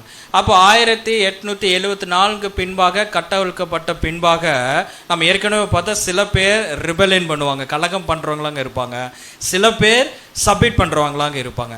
அப்போது இவங்களுக்கு ஜட்ஜ்மெண்ட்டுங்கிறது எப்போ கொடுக்கப்படும் அப்படின்னு பார்க்கின்ற பொழுது சபை முடிஞ்சு திரள் கூட்டம் முடிஞ்சு அதுக்கப்புறம் பார்த்தீங்கன்னா மகா உபத்திர காலம் எல்லாமே முடிஞ்ச பின்பாக தான் உங்களுக்கு என்ன ஆகும்னு பார்த்தீங்கன்னா ஒரு ஜட்ஜ்மெண்ட் அங்கே கொடுக்கப்படும். அப்படி அங்கே ஜட்ஜ்மெண்ட் கொடுக்கப்படுகின்ற பொழுது இந்த கெட்டுப்போன தேவதூதர்கள் யாரை பார்த்துருப்பாங்க தெரியுங்களா? இந்த சபையை வந்து க்ளோஸாக வாட்ச் பண்ணியிருப்பாங்க. எப்படின்னு கேட்டிங்கன்னா, எப்படி இவர்கள் ரொம்ப கீழே இருந்து பாவத்திலிருந்து இந்த சத்திய ஒளியை பெற்றுக்கொண்டு கிறிஸ்துவ மாதிரி இருந்து பாடுகள் பட்டு இந்த மேலான பொசிஷன் நல்லா புரிஞ்சுக்கலாம். சபை மகிமை அடையும் போது எந்த பொசிஷனுக்கு போகிறாங்கன்னா தூதர்களோடு என்ன பண்ணுறாங்க, ஒரு மேலான பொசிஷனுக்கு போகிறாங்க. அப்போ கீழான பொசிஷன்லேருந்து மேலான பொசிஷனுக்கு போகிறாங்க. அப்படி பார்க்கின்ற பொழுது இந்த கெட்டுப்போன தேவதூதர்களுக்கு மிகப்பெரிய ஒரு பாடமாக அங்கே என்ன பண்ணணும்னா அமையும். அப்போ இந்த சமயத்திலையும் இந்த மகா உபத்திர காலம் முடிஞ்சும் யாராச்சும் வந்து தேவனுக்கு தன்னை சப்மிட் பண்ணாமல் இன்னும் அந்த ரிப்ளன் கலகம் பண்ணுற மாதிரியே யாராச்சும் இருந்தாங்கன்னா இவர்களை தான் யார் ஜட்ஜ்மெண்ட் பண்ண போகிறான்னு பார்த்தீங்கன்னா சபை. அந்த வசனம் கூட நம்ம வாசிச்சிடலாம் பாருங்க. 1 கொரிந்தியர் 6ஆம் அதிகாரம் 3ஆம் வசனம். 1 கொரிந்தியர் 6ஆம் அதிகாரம் 3ஆம் வசனம். தேவதூதர்களையும் நியாயம் தீர்ப்போம் என்று அறியீர்களா? அப்ப பாருங்க, தேவ தூதர்களையும் நியாயம் தீர்ப்போம் என்று அறியீர்களா? அப்ப நியாயம் தீர்க்க போறோம். எப்படி நியாயம் தீர்க்க போகிறோம் அப்படின்னா, நம்ம வந்து கிரைஸ்ட் மாதிரி வாழ்ந்து கிரைஸ்ட் கூட சேர்ந்து மகிமை அடைறோம் பார்த்தீங்களா? அந்த மகிமை அடைஞ்ச பின்பாக கிரைஸ்டும் சபையும் சேர்ந்து என்ன பண்ணணும்னு பார்த்தீங்கன்னா அங்கே ஜட்ஜ்மெண்ட் கொடுக்கும். அப்போ ஜட்ஜ்மெண்ட் கொடுக்கும்போது பார்த்தீங்கன்னா கிரைஸ்டும் கீழ்ப்படைஞ்சு காட்டிருப்பார், சபையும் கீழ்ப்படைஞ்ச என்ன பண்ணியிருப்பார் நாங்கள் காமிச்சிருப்பார். இது மூலயமாக தான் வந்து சபை என்னாகுன்னு பார்த்தீங்கன்னா அவங்களுக்கு ஜட்ஜ்மெண்ட் கொடுக்குறதுக்கு நியாய தீர்ப்பு கொடுக்குற அங்கே பங்கடையர்களாக இருக்கிறார் என்பதை நாம் பார்க்கின்றோம். Thank you brother. So judgement church எப்படி வந்து தேவதூதர்களை நியாயம் தீர்க்கும் அப்படின்னு பார்க்கும்பொழுது அட் ப்ரெசன்ட் இன்னைக்கு எடுத்துக்கலாம் 2025 ஆல்ரெடி ஒரு குளோரிஃபைடு சர்ச்சா ஒருத்தங்க பார்ட் இருக்காங்க, ஆல்ரெடி மகிமைக்குள்ள இருக்கிறாங்க. அவங்க ஆல்ரெடி கிறிஸ்துவோட கூட சேர்ந்து இந்த அந்த டெஸ்டிங் பீரியட்ல அவங்களுடைய எல்லா செயல்பாடுகளுக்கும் அவங்க என்ன பண்ணுவாங்கன்னா கிறிஸ்து என்ன பண்றாரோ அந்த கோவொர்க்கர்ஸா இருக்கிறாங்க. ஃபைனல் ஜட்ஜ்மெண்ட் கம்ப்ளீட்டா விழுந்து போன தேவதூதர்கள்னு ஒரு கூட்டம் இனிமேல் இந்த உலகத்திலேயே இருக்காதுப்பா அப்படிங்கிற கண்டிஷன் எங்க அப்படிங்கறத பிரதர் கோட் பண்ணாரு. இறுதியா மகா உபத்திரவன்ட்டு இது ரொம்ப ரிலேட் பண்ற மாதிரி ஒரு பாயிண்ட் நம்முடைய பரிசுத்த வேதாகமத்தில் இருக்கு.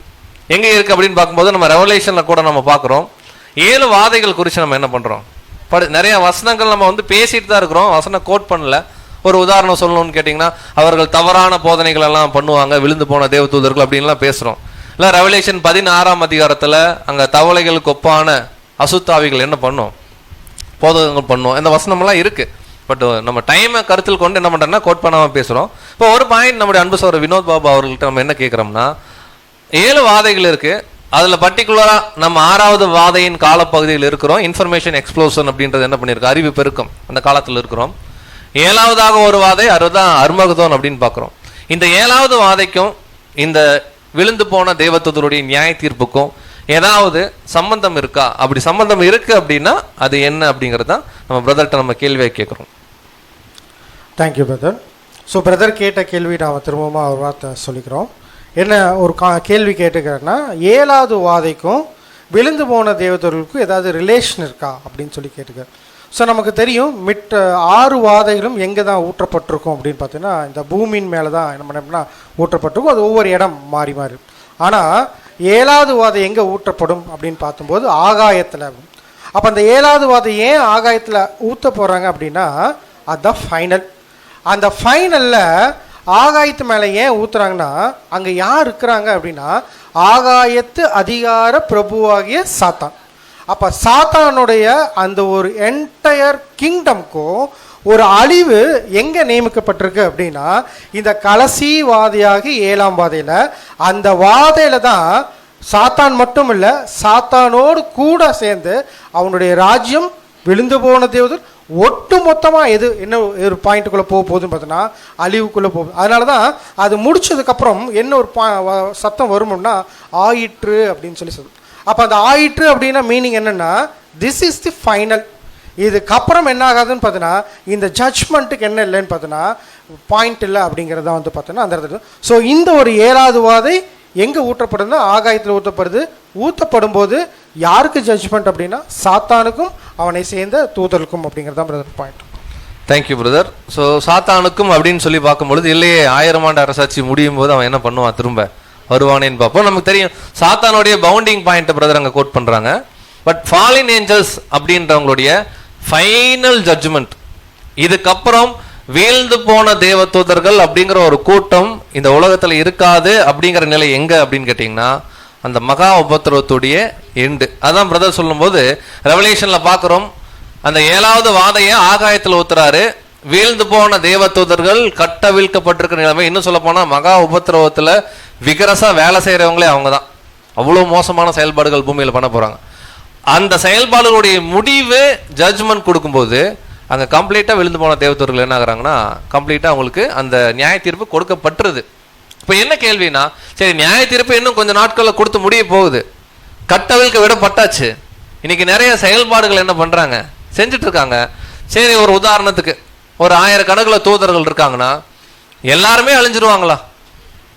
யாராவது ஒரு சிலர் என்ன பண்ணுவாங்க, மனம் திரும்ப வாய்ப்பு இருக்குமா? ஸோ கேள்வியாகவே கேட்கலாம். அப்படி விழுந்து போன தேவதூதர்கள் இன்னைக்கு கட்டவிழ்க்கப்பட்டிருக்கக்கூடிய நிலைமையில நிறைய செயல்பாடுகள் நம்மளை சுற்றி பண்ணிக்கிட்டு இருக்கிறாங்க. அதில் ஏதாவது சில தூதர்கள் திருந்துவதற்கு வாய்ப்பு இருக்கா?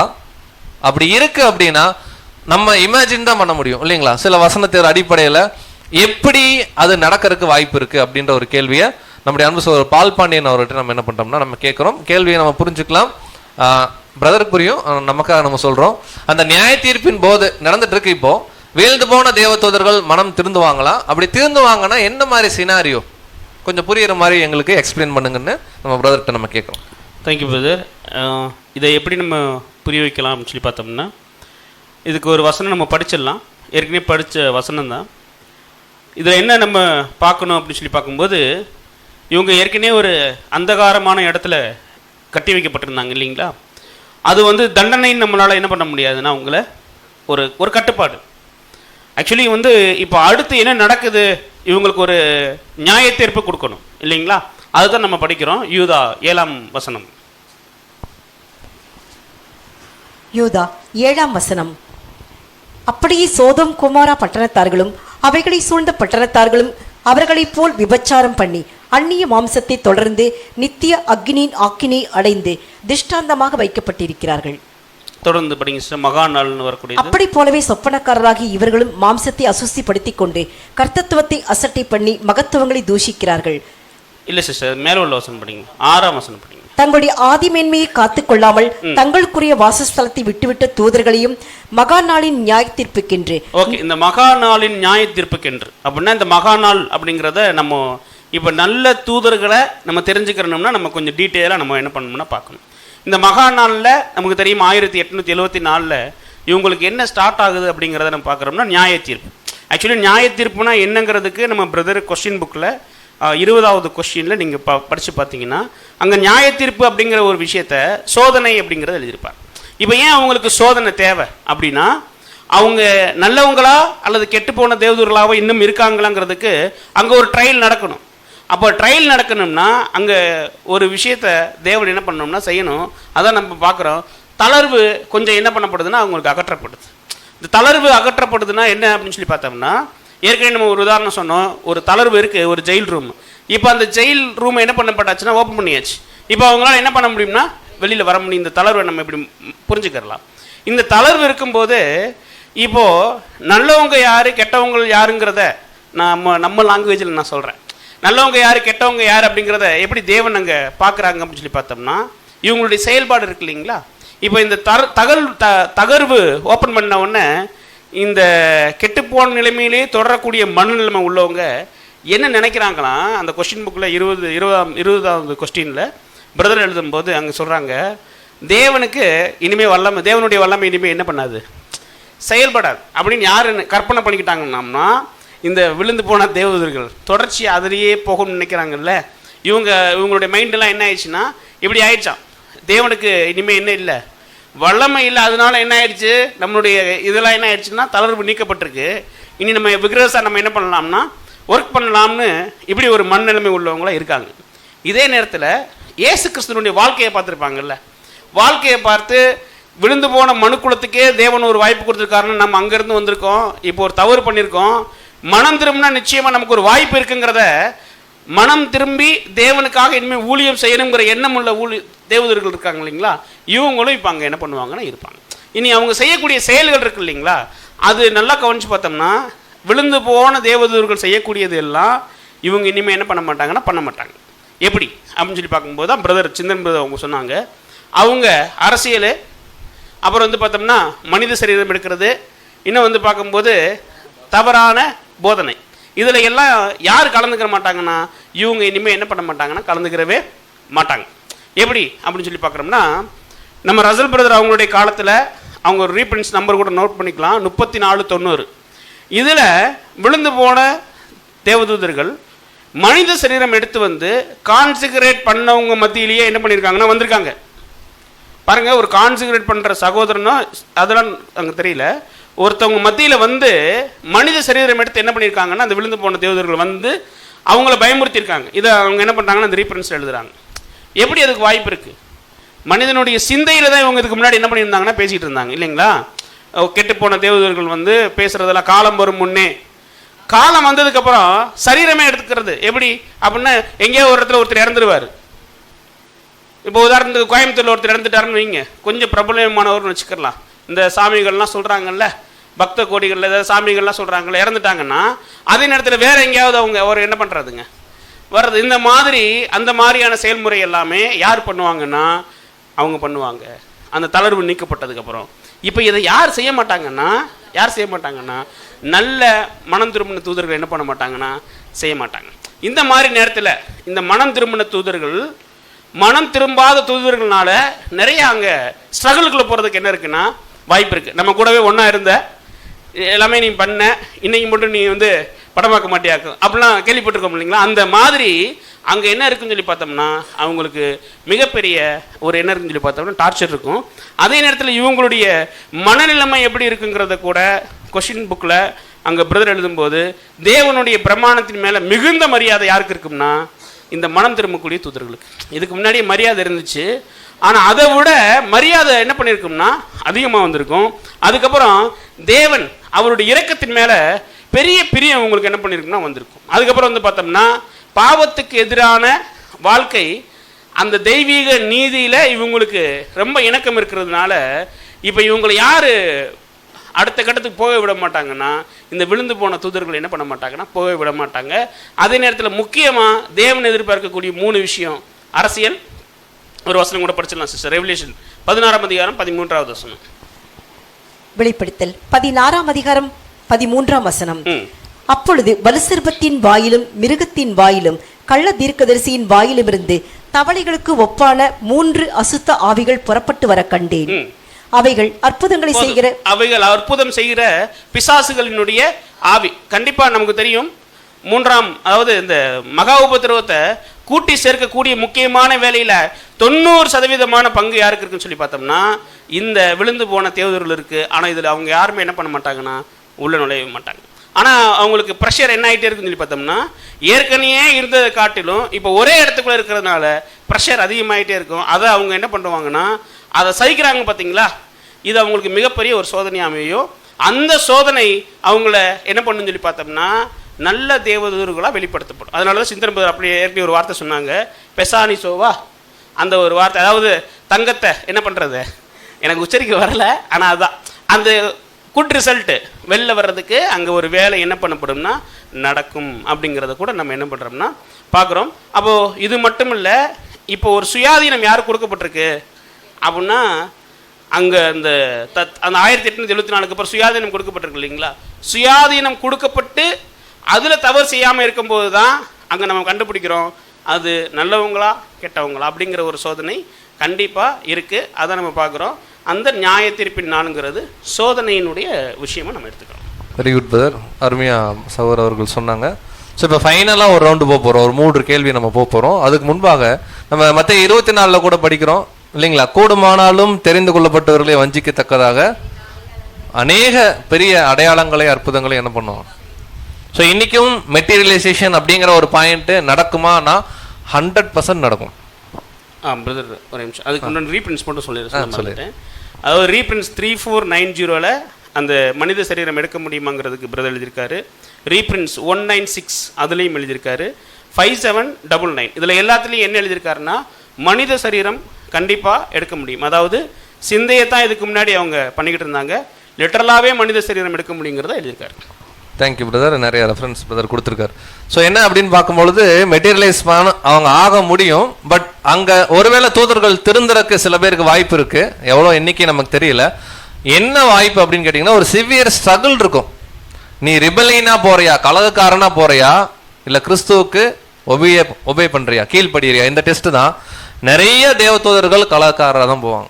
அதில் ஒரு சிலர் அவங்களுடைய மனசாட்சி நிமித்தமாக இல்லைங்களா அவர்கள் கிறிஸ்துவுக்கும் அவருடைய விஷயங்களுக்கும் கீழ்ப்படிதல் ஆகணும்னு சொல்லி இருக்கும் பொழுது அவங்களுக்கு மேலேயே போராட்டம் இருக்கும். நம்ம சொல்றோம்ல, வானமரத்தில் இருக்கிற பொல்லாத ஆவிகளோட நமக்கு போராட்டம் மாதிரி அவங்களுக்குள்ளேயே அங்கே என்ன நிகழும்னா எக்ஸ்ட்ரீம் ஸ்ட்ரகிள் இருக்கும். நம்ம பார்க்குறோம், தேவன் ஒரு நியாய தீர்ப்புன்னு ஒன்று கொடுக்குறாருன்னா எல்லாரும் சாக மாட்டாங்க. அதில் தேவன் புடமிட்டு என்ன பண்ணுவார், எடுப்பார். அப்போ கட்டாயம் விழுந்து போன தேவதூதர்களில் கட்டாயம் ஒரு குரூப் அவங்க ரெடியாகி திரும்ப தேவ சமூகத்துக்கு போறதுக்கு அதிக வாய்ப்புகள் இருக்கு அப்படின்றத நம்ம விசுவாசிக்கிறோம். இப்போ அதை தொடர்ந்து இன்னொரு கேள்வி கூட இருக்கு. அதே மத்தேயு 24 தொடர்ந்து வாசிக்கும் போது 25 ஒரு வார்த்தை வரும், இவர்கள் பிசாசுக்காகவும் அவனுடைய தூதர்களுக்காகவும் வைக்கப்பட்ட ஆக்கணிக்கு என்ன பண்ணணும், நித்திய ஆக்கணிக்கு போகணும்னு சொல்லி மத்தேயு 25 ஒரு வார்த்தையை கவனிப்போம். இப்போ பிரதர் பால் பாண்டி பரட்டே திரும்ப அதே கேள்வி, ஏன்னா பிரதர் இப்போ ஹேண்டில் பண்ணனால மத்தேயு 25:41 எவர்லாஸ்டிங் ஃபயர், அதாவது நித்திய நியாய தீர்ப்பு, நித்திய அக்கினி யாருக்கு வைக்கப்பட்டிருக்குன்னா சாத்தானுக்கும் அவனை சேர்ந்த தூதர்களுக்கும் வைக்கப்பட்டிருக்கு அப்படின்னு இருக்கு. இப்ப கேள்வி என்னன்னா, ஜட்ஜ்மெண்ட் சாத்தான், விழுந்து போன தேவ தூதர்கள் பிளஸ் வெள்ளாடு செம்மறியாடு தான் 25ஆம் அதிகாரத்தில் பேசுறார். இந்த 3 குரூப்புக்குமே ஜட்ஜ்மெண்ட் ஒரே டைம் பீரியட்ல அங்க பேசின மாதிரி பொதுவா இருக்கு. அது ஒரே டைம் பீரியடா இல்ல வேற வேற டைம் பீரியடா? வேற வேற டைம் பீரியட்னா அது எப்போ, அந்த வசனத்துக்குரிய விளக்கத்தையும் நீங்க கொடுக்கும்படி அன்பா கேட்டுக்கோ. ஓகே பிரதர், ஒரே டைம் பீரியட் இல்லை அப்படிங்கிறது தான் நம்ம பார்க்குறோம். எப்படி எந்த அடிப்படையில் அப்படின்னு சொல்லி பார்க்குறோம்னா, இப்போது இவங்க நம்ம விழுந்து போன தூதர்களிலிருந்து எடுத்துக்கிறலாம். விழுந்து போன தேவதூதர்கள் அவங்க ஏற்கனவே ஒரு கட்டப்பட்ட நிலைமையில் இருந்தாங்க. கட்டப்பட்டு தளர்வு எப்போ நீக்கப்படுதுன்னா 1874. இதிலிருந்து தொடர்ச்சியாக இவங்களுடைய அழிவு எதுக்குள்ளேயே முடியணும்னு தேவன் வச்சுருக்காங்கன்னு சொல்லி பார்த்தோம்னா மகா உபத்திரவத்தில் அவங்க கம்ப்ளீட்டாக எந்த ஒரு ஃபாலன் ஏஞ்சல்ஸும் என்ன பண்ண மாட்டாங்கன்னா இருக்க மாட்டாங்க. இன்னொரு விஷயத்தையும் நம்ம என்ன பண்ணலாம்னா இதே நேரத்தில் உறுதிப்படுத்தலாம். 1000 ஆண்டு, அந்த 1000 ஆண்டு அளவும் யார் கட்டப்பட்டு வைக்கிறா? அப்போ இங்கே சாத்தானுக்கு என்ன இல்லைன்னு சொல்லி பார்த்தோம்னா, வேலையே இல்லை. இவ்வளவு நாளாக இப்போ நடத்திக்கிட்டு இருக்கிற எல்லா காரியமும் என்னன்னு சொல்லி பார்க்குறோம்னா, அவருடைய சிஷ்ய பிள்ளைங்க தான் என்ன பண்ணிக்கிட்டு இருக்காங்க, எல்லாத்தையும் நடத்துகிறாங்க. இவங்களுக்கு மகா உபத்திரவத்திலேயே தேவன் என்ன பண்ணிடுவார்னா ஒரு அழிவு கொண்டு வந்துடுவார். அதுக்கப்புறம் உயிர் தெழுந்த ஜனங்கள் வருவாங்க இல்லைங்களா? உயிர் தெழுந்து வரக்கூடிய ஜனங்களில் அங்கே ஒரு டெஸ்டிங் இருக்குது. அந்த ஜீவனை பெற்றுக்கொள்வது, அதை இழந்து போகிறது, வெள்ளாடு செம்மறியாடு. அதில் செம்மறியாடு வகுப்பார் தேர்ந்தெடுக்கப்படுறாங்க, வெள்ளாடு அங்கே ஒரு அழிவுக்குள்ளே போகிறாங்க. இது ஒரே காலப்பகுதியான கிடையாது. இதுக்கப்புறம் நமக்கு தெரியும், ஏற்கனவே படிச்சிருக்கோம், அந்த சீசன் லிட்டில் சீசன், அதில் சாத்தானு மற்ற அந்த காரியங்கள் எல்லாமே பண்ணப்படுது. ஆனால் இந்த அழிவு போகக்கூடிய நிலை இருக்குது பார்த்தீங்களா? ஒன்று, இதை எப்படி நம்ம புரிஞ்சுக்கிறலாம்னா, ஒரே வீடை 3 குரூப் வாடகைக்கு எடுக்கிறது. ஒரு வீடு ஒரு ஓனர் வச்சுருக்காருன்னு வைங்க, அதில் வந்து ஒரு 3 மாதம் ஒருத்தர் தங்குறாரு ஒரு வீட்டில், திருப்பி அவர் ஒன்றும் இல்லாமல் போயிடாருன்னு வைங்க. திருப்பி 3 மாதம் வந்து ஒருத்தர் என்ன பண்ணுறாரு, இருக்காரு, அவர் இல்லாமல் போயிடாரு. அடுத்து ஒரு 3 மாதம் வந்து ஒருத்தர் இருக்கிறாரு, ஆனால் ஒரே வீடு தான். அதை நம்ம பார்க்குறோம். அந்த அந்த வசனத்தை படிச்சிடலாம் சிஸ்டர், 25:41. மத்தேயு 25:41. அப்பொழுது இடது பக்கத்தில் நிற்பவர்களை பார்த்து அவர், சபிக்கப்பட்டவர்களே, என்னை விட்டு பிசாசுக்காகவும் அவன் தூதர்களுக்காகவும் ஆயத்தம் பண்ணப்பட்டிருக்கிற நித்திய அக்னியிலே போங்கள். அப்ப இந்த நித்திய அக்னி நம்ம சொன்ன ஒரே இடம் அப்படின்னா என்னன்னு சொல்லி பார்த்தோம்னா, எரியக்கூடிய இடம் கிடையாது, ஒரு நிரந்தர அழிவு. அவங்க திரும்பி என்ன பண்ண முடியாதுன்னா வர முடியாது. அதை நம்ம பார்க்குறோம். ஃபஸ்ட்டு விழுந்து போன தேவதூதர்கள், அடுத்து வெள்ளாடு செம்மறியாடு, அதுக்கப்புறம் என்னன்னு சொல்லி பார்த்தோம்னா சாத்தான் அப்படிங்கிறது பார்க்குறோம். இது ஒரே டைமில் நடக்கிறது இல்லை அப்படிங்கிறது நம்முடைய கருத்து. ரொம்ப அருமை பிரதர். ஸோ மற்ற 25:41 அந்த வார்த்தையை நம்ம எடுக்கிறோம். என்ன வார்த்தையை நம்ம அங்கே பார்க்கணும்னா, பிசாசுக்கும் அவருடைய தூதர்களுக்கும் வைத்த அந்த ஒரு நித்திய அழிவை பற்றி பேசுகிறாரு நம்முடைய ஆண்டவர். ஸோ அங்கே யாரை மென்ஷன் பண்ணி பேசுகிறார் அப்படின்னு பார்க்கும்பொழுது, அங்கே இருக்கக்கூடிய வெள்ளாடு வகுப்பாரை பற்றி பேசப்படுது. அப்போ இந்த நித்திய அக்னின்றது எங்கள் சாத்தானுக்கும் அவனை சேர்ந்த தூதர்களுக்கும் ஒரே டைமில் அங்கே பேசப்படுற மாதிரி இருக்கு. அது அப்படி அல்ல. முதல் இந்த நியாய தீர்ப்புடைய ப்ராசஸ் எப்போ ஆரம்பிச்சுன்னா 1874 விழுந்து போன தேவதூதர்களுடைய ஃபைனல் டிஸ்ட்ரக்ஷன், அவங்க அழிவு எப்போன்னா மகா உபத்திரவ காலத்துடைய எண்டில் கம்ப்ளீட்டாக முடிஞ்சிருவாங்க. அதுக்கப்புறம் பீசபிள் கிங்டமில் உலக ஜனங்கள் கொஞ்சம் கொஞ்சமாக உயிர்த்தல போகிறாங்க. அந்த மில்லினியல் ஏஜுக்குள்ளேயே, அந்த 1000 ஆண்டு அரசாட்சிக்குள்ளேயே வெள்ளாடு செம்பரியாடு வகுப்பா என்ன பண்ணுறாருன்னா பிரிக்கிறார். அங்கே ஒரு நித்திய அழிவு இருக்குது. அதான் 2ஆம் மரணம்னு பார்க்குறோம். இதுக்கப்புறம் வஞ்சனை ஒன்று வரும், லிட்டில் சீசன். அந்த லிட்டில் சீசனுடைய எண்டில் தான் சாத்தானுக்கு அழிவு அப்படிங்கிறது பார்க்குறோம். அப்போ நித்திய அழிவுன்ற வார்த்தையை பிரதர் சொன்ன மாதிரி ஃபைனல் டிஸ்ட்ரக்ஷன் தான், கம்ப்ளீட்டாக அழிக்கிறது தான். ஆனால் இந்த 3 வகுப்புக்கும் ஒரே டைமில் கிடையாது. கான்டெக்ஸ்டில் அந்த ஜட்ஜ்மெண்ட் பீரியட் வந்து மாறுதுங்கிறத பிரதர் சொன்னார். ஸோ அடுத்து இறுதியாக ஒரு கேள்விக்கு முன்னாடி, ஃபைனல் கேள்விக்கு முன்னாடி கேள்வியாக என்ன கேள்வி கேட்குறோம்னா, நம்முடைய அன்பு சகோதரர் சிந்தன் அவர்கள்ட்ட நம்ம இந்த கேள்வி கேட்கலாம். நம்மக்கிட்ட வந்துடலாம். கொஞ்சம் பேசிக் படித்தோம், கொஞ்சம் அப்டேட்டட் டாக்டரின் நம்ம படிச்சிருக்கிறோம், இன்னும் தேவன் வெளிச்சம் கொடுப்பார் விசுவாசிக்கிறோம். இப்போ கொஞ்சம் கேரக்டர் ஓரியன்டாக நம்ம லைஃபுக்கு வந்துடலாம். இப்போ இந்த விழுந்து போன தேவதூதர்கள் மூலமாக இப்போ கட்டை விழுத்து விட்டார்ல, சபையாக இன்னைக்கு ஓடிட்டு இருக்கோம். எப்படியாவது சர்ச்சாக மாறணும்னு நம்ம ஆசைப்பட்டு தான் இவ்வளோ ரிஸ்க் எடுக்கிறோம். இந்த சபையின் பிள்ளைகளாகிய நமக்கு இந்த விழுந்து போன தேவதூதர்கள் மூலமாக வரும் வஞ்சனைகள் என்னென்ன டேஞ்சர், என்னென்ன ட்ராப்ஸ் எல்லாம் இன்னைக்கு நமக்கு இருக்கு அப்படிங்கிற ஒரு கேள்வியை பிரதர் அவங்ககிட்ட நம்ம என்ன பண்றோம்னா கேட்குறோம். ஓகே பிரதர், இப்போ இந்த கட்டவிழ்க்கப்பட்ட தேவதூதர்கள் என்ன கண்டிஷனில் இப்போ இருக்கிறாங்க அப்படின்னா, டெஸ்டிங் பீரியடில் இருக்கிறான்னு சொல்லி நம்ம பார்த்துருக்கோம். ஸோ அவங்களுக்கு ஒரு ட்ரையல் போயிட்டு இருக்கு, அவங்களுக்கு வந்து மிகப்பெரிய ஒரு டெஸ்டிங்கில் இருக்கிறாங்க. இப்போ இதை வந்து நம்ம நல்லா உள்வாங்கி புரிந்து கொள்ள வேண்டும் என்றால், ஒரு பேசிக்கான ஒரு, இப்போ இந்த உலகத்தில் நடக்கக்கூடிய ஒரு எக்ஸாம்பிள் நான் உங்களுக்கு சொல்கிறேன். ஒரு மனநலம் பாதிக்கப்பட்ட ஒரு நபர் இருக்கான்னு வச்சுங்களேன். ரொம்ப மனநலம் பாதிக்கப்பட்டிருக்கார். அவர் கொஞ்சம் பயங்கரமாக ஒரு கோவம் வரும். ஏற்கனவே மனநலம் பாதிக்கப்பட்டிருக்கார். அவர் இருந்தால் ரொம்ப எல்லாத்தையும் அடித்து நொறுக்கிடுவார் என்பதனால என்ன பண்ணியிருக்காங்கன்னா, போய் என்ன பண்ணி கட்டி வச்சிருக்கிறாங்க. சரிங்களா, கட்டி வச்சிருக்கிறாங்க. இப்போது அந்த மனநலம் பாதிக்கப்பட்ட நபர் கட்டி வச்சிருக்கா, அவரால் எந்த ஆக்ஷன் பண்ண முடியல. இப்போது அவரை ரிலீஸ் பண்ணிட்டா அவர் போய் என்ன பண்ணுவார் தெரியுங்களா? ரொம்ப நாள் கட்டி வச்சிருக்கா சொல்லி சடனாக ரிலீஸ் பண்ணிட்டா அவருக்கு என்ன பண்ணுறதுன்னே தெரியாது. அவர் போய் என்ன பண்ணுவார்னு பார்த்தீங்கன்னா, தன்னை பார்க்குறது எல்லாமே அடித்து நொறுக்குவார். வீட்டுக்குள்ளே போனார்னா கண்ணாடியை உடைப்பார், டிவி உடைப்பார், எல்லாத்தையும் அடித்து நொறுக்கிடுவார். அதுக்கப்புறம் அடித்து நொறுக்கின பின்னாடி என்ன பண்ணுவார்? எதுவும் பண்ண மாட்டார். இதுதான் உண்மை. ஏன்னா எதுவுமே இருக்கா. இது ஒரு கேட்டகிரி. இதே இன்னொரு கேட்டகிரி என்ன பண்ண தெரியுங்களா? அதே மாதிரி மனநல பாதிக்கப்பட்டவர் ரொம்ப வெறி கொண்டு இருக்கிறார். அவரை கட்டி வச்சிருக்கிறாங்க. கட்டி வைக்கும் போது எல்லாத்தையும் நான் உடச்சிருவேன் ஊனவர் இருப்பார். ஓப்பன் பண்ணி விட்டான்னு வச்சுங்களேன், அமைதியாக இருப்பாரா? இப்போ கரெக்டாக சொல்கிறீங்க, கரெக்ட், அமைதியாக தான் இருப்பார். ஸோ ரெண்டுமே ரெண்டு கேட்டகரி இருக்கு. இது ஆக்சுவலாக இது யாருடைய சைக்காலஜின்னு பார்த்தீங்கன்னா இந்த கெட்டு போன தேவதூதர்கள் இதுங்க தான். ஏன் அப்படின்னு பார்த்தீங்கன்னா இது தேவனுடைய ட்ரெண்டு. இப்போது ஒருத்தர் வந்து விசுவாசத்தில் ஸ்ட்ராங்காக இருக்கிறேன் அப்படின்னு சொன்னான்னு வச்சுங்களேன், அந்த ஸ்ட்ராங்னஸை எப்படி தேவன் டெஸ்ட் பண்ணுவார் தெரியுங்களா? ஏதாச்சும் ஒரு ட்ரையல், ஏதாச்சும் ஒரு சோதனை கொடுக்கும் போது அந்த விசுவாசத்தில் இவங்க ஸ்ட்ராங்காக இருக்கான்னு என்ன பண்ணிடலாம், கண்டுபிடிச்சிடலாம். அதே மாதிரி ஒரு ட்ரையல், ஒரு டெஸ்ட் இப்போ யாருக்கு வருதுன்னு பார்த்தீங்கன்னா இந்த கெட்டுப்போன தேவதூதர்களுக்கு வருது. ஆனால் அன்ஃபார்ச்சுனேட்டாக இந்த கெட்டுப்போன தேவதூதர்களுடைய பார்வை அதிகமாக யார் மேலே இருக்குது அப்படின்னு பார்த்தீங்கன்னா தேவனுடைய பிள்ளைகள் மேலே தான் இருக்குது. இப்போ இவன் தான் என்ன பண்ணுவான் தெரியுங்களா? அநேக தவறான காரியங்களை ரொம்ப ஆக்டிவாக பண்ணுவான். புரிஞ்சுதுங்களா? அதாவது ரொம்ப ஹைலி, ரொம்ப ஆக்டிவாக பண்ணுறது தான் இந்த கெட்டு போன தேவதூதர்களுடைய வேலை. அவன் என்ன பண்ணுவான் தெரியுங்களா? பொதுவாகவே பேசிக்காக கலகம் உண்டு பண்ணுறது தான் அவனோட மெயினான ஒர்க்கு. ஃபஸ்ட்டு அவன் எப்படி கலகம் உண்டு பண்ணுவான்னு பார்த்தீங்கன்னா ஒரு தேவனுடைய பிள்ளைகள் மத்தியிலே ஒரு ஸ்பிரிச்சுவல் கான்ஃப்ளிக்ட் என்ன பண்ணிடுவான்னு கொண்டு வந்துடுவான். இப்போ பொதுவாகவே பாருங்கள், நல்லா யோசிச்சு பாருங்களேன். சில சகோதரர்கள் புதிதாக வந்தவர்களும் சத்தியத்தில் இருக்கிறோம் பேசுவதுண்டு. என்னங்க பிரதர், வெளியே தான் சத்தியம் இல்லை, இங்கே தான் நிறைய சத்தியம் இருக்குது, ஆனால் இங்கே இருக்கிறவங்க என்ன பண்ணுறாங்க, அதிகமாக சண்டை போடுறாங்களே, பிரச்சனை பண்ணுறாங்கன்னு சில வார்த்தைகள் நம்ம பேசுவது உண்டு.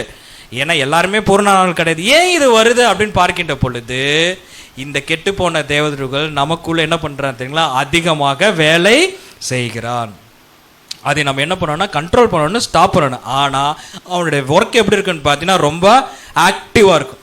அடுத்தது நமக்குள்ள பார்த்தீங்கன்னா நிறைய குழப்பங்களை என்ன பண்ணிடுவான் தெரியல, உண்டு பண்ணிடுவான். நிறைய குழப்பங்களை என்ன பண்ணுவான்னா உண்டு பண்ணுவான். அதே மாதிரி சில நேரத்தில் என்னதான் வந்து சத்தியத்தில் நம்ம வந்து ஸ்ட்ராங்காக இருந்து இந்த ஊழியம் இதுதான் சத்தியம் அப்படின்னாலும் இன்னும் பல நேரங்களில் நம்ம என்ன பண்ணிருந்தோம்னா உலகத்துக்கு சாய்ந்து போகக்கூடியவர்களாக தான் இருக்கிறோம். இல்லைன்னா நம்ம என்ன பண்ணியிருப்போம், ஈஸியாக ஜெயிச்சிருப்போம். அதை நம்ம ஜெயிக்க விடாமல் என்ன பண்ணுறான்னு பார்த்தீங்கன்னா நிறைய தடவை நம்மளை போட்டு என்ன பண்ணுறாருன்னா விழுக்காட்டு வைக்கிறது அவனோட வேலை. காரணம் என்னன்னு பார்த்தீங்கன்னா அவன் நம்மளை விடவும் அவன் எப்படி இருக்கிறான், ரொம்ப ஆக்டிவாக இருக்கிறான். இப்போ பாருங்களேன், நம்ம ஆக்சுவலாக நம்மளோட கண்டிஷன் எப்படி இருக்குது அப்படின்னா நோவா காலத்தில் வந்து ஒரு மிகப்பெரிய ஒரு அறிவிப்பு நடந்துட்டு இருந்துச்சு. நோவா காலத்தில் இப்போது தேவன் என்ன பண்ணுறாருன்னா அந்த பட்டணத்தை அழிக்க போகிறார். அந்த தேவதூதர்கள் கூட வந்துட்டு அங்கே ரெடி ஆகிட்டாங்க. எப்படியாச்சும் நோவா ஃபேமிலி என்ன பண்ணிடுவோன்னு கூட்டிகிட்டு போக வேண்டும் அப்படி. ஆனால் நோவா ஃபேமிலி என்னன்னு பார்த்தீங்கன்னா இன்னொரு என்ன ரெடி ஆக மாட்டேங்கிறாங்க. அப்போ கையை பிடிச்சி என்ன பண்ணுறாங்கன்னா கூட்டிகிட்டு போகிறாங்க. ஒரு அர்ஜென்சி, சாரி மன்னிக்கும், லோத்து தான் நோவான்ட்ட மன்னிச்சுங்க, லோத்து. அப்போது ஒரு அர்ஜென்சி அந்த இடத்துல என்ன பண்ணனா அங்கே இருக்குது. ஆனால் அந்த அர்ஜென்சியை அவங்க என்ன பண்ணலீங்கன்னா புரிஞ்சுக்கலாம். அப்போ ரொம்ப ஆக்டிவாக என்ன ஆகிட்டு இருக்குன்னு பார்த்தீங்கன்னா அந்த இடத்துல வேலை செஞ்சுட்டு இருக்கிறாங்க. ஆனால் அர்ஜென்சி புரியாமல் என்ன பண்ணிருப்பாங்கன்னா சில நேரத்தில் தேவனுடைய பிள்ளைகள் இருப்பாங்க. புரிஞ்சவங்க என்ன பண்ணிடுவாங்க, சீக்கிரமாக என்ன பண்ணிடுவாங்க, வெளியே போயிடுவாங்க. இது மட்டுமா கேட்டிங்கன்னா இல்லை. இன்னும் அவன் என்னென்ன பண்ணுவான்னு பார்த்தீங்கன்னா ரொம்ப சிம்பிள். சின்ன சின்ன விஷயத்துலேருந்து நம்மளை அவன் விழுக்காட்டுவான். உதாரணத்துக்கு பார்த்தீங்கன்னு வச்சுங்க, ஒரு சோஷியல் மீடியா எடுத்துன்னு வச்சுங்க. இன்றைக்கி சோஷியல் மீடியானால இன்றைக்கி அநேக பேர்த்து அவன் என்ன பண்ணிடுனா விழுக்காட்டுறான். இப்போ சோஷியல் மீடியானால விழுக்காட்டுறான்னு கேட்டால் ரொம்ப சிம்பிள். காரணம் என்னன்னு பார்த்தீங்கன்னா சோஷியல் மீடியா பார்க்கறதுனால இது தப்பான்னு கேட்டுறாதீங்க. சில நேரங்களில் தேவனுக்கு கொடுக்க வேண்டிய நேரத்தை எது கொடுத்துட்றோம், மொபைல் ஃபோனுக்கு என்ன பண்ணிடுறோம், கொடுத்துறோம். சமயத்தை கூட ஒரு சப்ஜெக்ட் பார்த்துருப்போம், நமக்கு பேரியர்னு சொல்லி ஒரு சப்ஜெக்ட் கூட நம்ம பார்த்துருப்போம். அப்போது நம்மளால் சரிவராக பிளான் பண்ண முடியாமல் நேரத்தை என்ன பண்ணிடுவான்னா அபகரிச்சிருவான். நிறைய விஷயங்கள் இது மட்டுமா கிடையாது பார்த்தீங்கன்னா இன்னும் அதிகமாக இன்னும் சொல்ல போனான்னு பார்த்தீங்கன்னா தான் குடும்பங்களுக்குள்ளே என்ன பண்ணிடுவான்னா பிரச்சனையே உண்டு பண்ணிடுவான். சில நேரங்களில் தேவனுடைய பிள்ளைகள் என்ன பண்ணுறது தெரியுங்களா, வெளி வேஷம் தான் போடுற மாதிரி ஆயிரும், வெளி வேஷம் போடுற மாதிரி ஆயிரும். ஆனால் உள்ளுக்குள்ளே பார்த்தீங்கன்னா நிறைய பிரச்சனைகள், நிறைய குழப்பங்கள், நிறைய தவறுகள், நிறைய வஞ்சனைக்குள்ளே போகிறது, நிறைய பேச்சுக்கள், நிறைய பொறாமைகள், இது எல்லாமே அவங்க செய்யக்கூடியவர்களாக அவங்க இருக்கிறாங்க. இதுக்கு எல்லாமே காரணம் யாருன்னு பார்த்தீங்கன்னா இந்த கெட்டுப்போன தேவதர்கள். ஏன்னா கேட்டோன்னா தேர் ஃபுல் ஆக்டிவாக இருக்கிறாங்க. அதே மாதிரி இங்கிலீஷில் ஒரு வார்த்தை இருக்க பாருங்க, as their tournament increase so does their hostility. அப்படின்னா அவங்க என்ன பண்ணுறாங்க பார்த்து, இந்த டெஸ்ட்டில் அவங்களுக்கு வருகின்ற பொழுது அவங்க ஆக்சுவலாக அவங்களுக்கு வந்து இது எப்படி இருக்குன்னு பார்த்தீங்கன்னா, நம்மளை யாரோ வந்து விரோதிக்கிறாங்க. நீங்கள் அந்த வார்த்தையை நல்லா புரிஞ்சுக்கங்க. இப்போது நம்மளை யாராச்சும் வந்து விரோதிக்கிறாங்க அப்படின்னா நமக்கு அவங்க ஆப்போசிட்டுக்கு கோபம் வருமில்ல. இப்போ அவங்க பாருங்கள், நம்மளை வந்து விரோதிக்கிறாங்க, அந்த விரோதி நம்ம என்ன பண்ணக்கூடாது, விடக்கூடாது அப்படின்ட்டு வருமில்ல. அந்த மாதிரி இந்த கெட்டு போன தேவதூர்கள் என்ன நினச்சிக்கிறாங்களா, நம்மளை பார்த்துட்டு இவங்கெல்லாம் நமக்கு யார், விரோதிகள். அப்படின்னா அந்த விரோதிகள் நம்ம என்ன பண்ணுவோன்னு கெடுக்க வேண்டும் சொல்லி அந்த ஒரு ஆக்டிவ்குள்ளே என்ன பண்ணிடுறாங்கன்னா அவங்க வந்து போகக்கூடியவர்களாங்கன்னு சொல்லி பார்க்கின்றோம். அதே மாதிரி அவங்களுக்கு ஏற்கனவே நல்லா பாருங்கள், ஒரு ஃபுல் பவரில் இருந்தாங்க. அப்போ பல வருடங்கள் பவர் இல்லாமல் இருந்தாங்க. மீண்டும் இப்போ என்ன கிடச்சிருச்சு, பவர் கிடச்சிருச்சு. பவர் கிடச்ச பின்னாடி அவங்க என்ன பண்ணுவாங்க தெரியுங்களா, அந்த பவரை மீண்டும் இன்ஃப்ளூயன்ஸ் பண்ணுறதுக்கு தான் என்ன பண்ணுவாங்க, அவங்க ட்ரை பண்ணுவாங்க. அப்போ குடும்பத்தில் பிரச்சனை வரும், சபையில் பிரச்சனை வரும், சத்தியத்தில் குழப்பங்கள் வரும், சகோதரக்குள்ள கலகங்கள் உண்டு பண்ணுவான், விரோதத்தை உண்டு பண்ணுவான், நம்ம நேரத்தை ஜீவ பலியாக கொடுக்காம என்ன பண்ணுவான், அவன் கெடுப்பான். இத்தனை வேலையை நான் சொல்கிறது கம்மி, இன்னும் அநேக வேலைகள் அவன் என்ன பண்ணுறான்னா சபையின்குள்ளாகவும் சபையின் பிள்ளைகள் மத்தியிலும் அவன் என்ன பண்ணுறான்னா செய்யக்கூடியவா இருக்கான்னு சொல்லி நம்ம பார்க்கணும் பிரதர். Thank you brother. ஸோ இறுதியாக நிறைய வஞ்சனைகள் பிரதர் சொன்னார். அருமையாக நமக்கு ஞாபகம் வர்ற ஒரு வசனம் தான் 1 தீமோத்தேயு 4:1 கூட பார்க்குறோம் இல்லைங்களா. ஆகிலும் ஆவி வெளிப்படையாய் சொல்லுகிறபடி பிற்காலத்திலே மனசாட்சியில் சூடுண்ட பொய்யருடைய மாயத்தினாலே சிலர் வஞ்சிக்கிற ஆவிகளுக்கும் பிசாசுகளின் உபதேசங்களும்.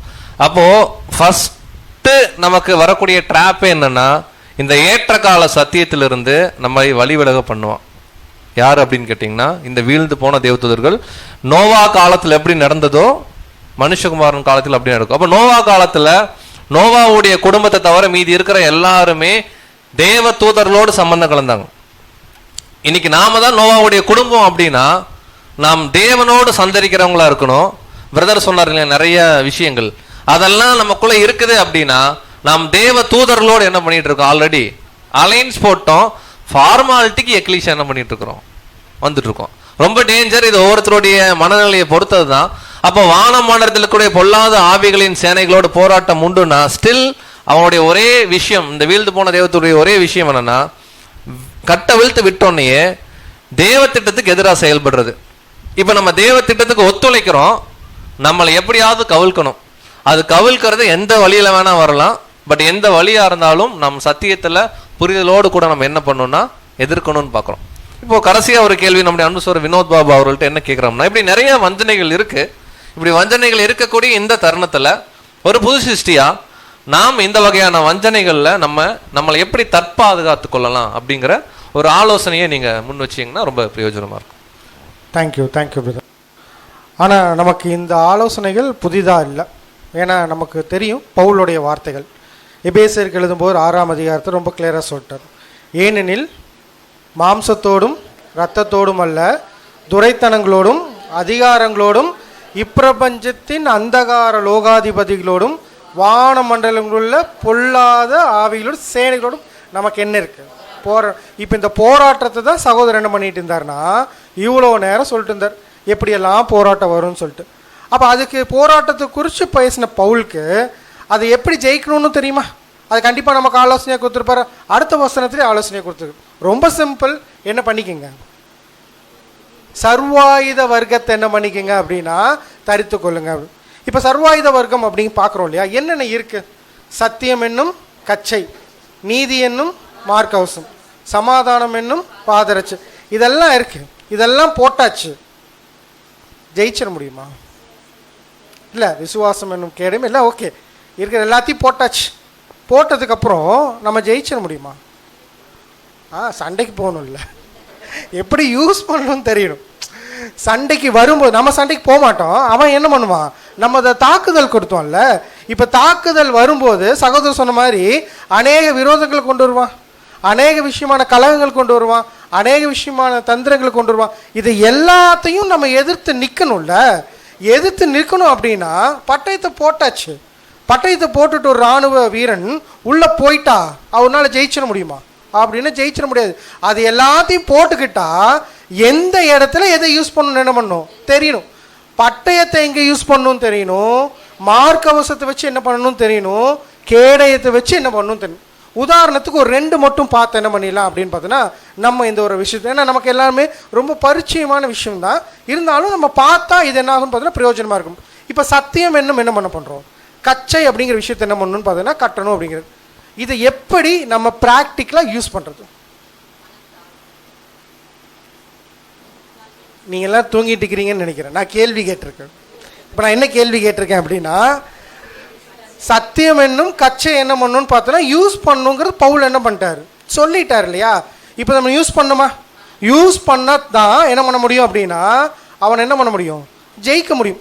சிம்பிளாக சொல்லணும்னா, வான மண்டலங்களில் பொல்லாதாவிகளோட எல்லா தாக்குதலையும் நம்ம என்ன பண்ணுவோம்னா ஜெயிக்க முடியும்னா, ஒரு பாயிண்ட் நம்ம நிறைய இருக்குது. நம்ம ஃபர்ஸ்ட்டில் என்ன பார்க்குறோம் அப்படின்னா, சத்தியம் என்னும் கச்சை.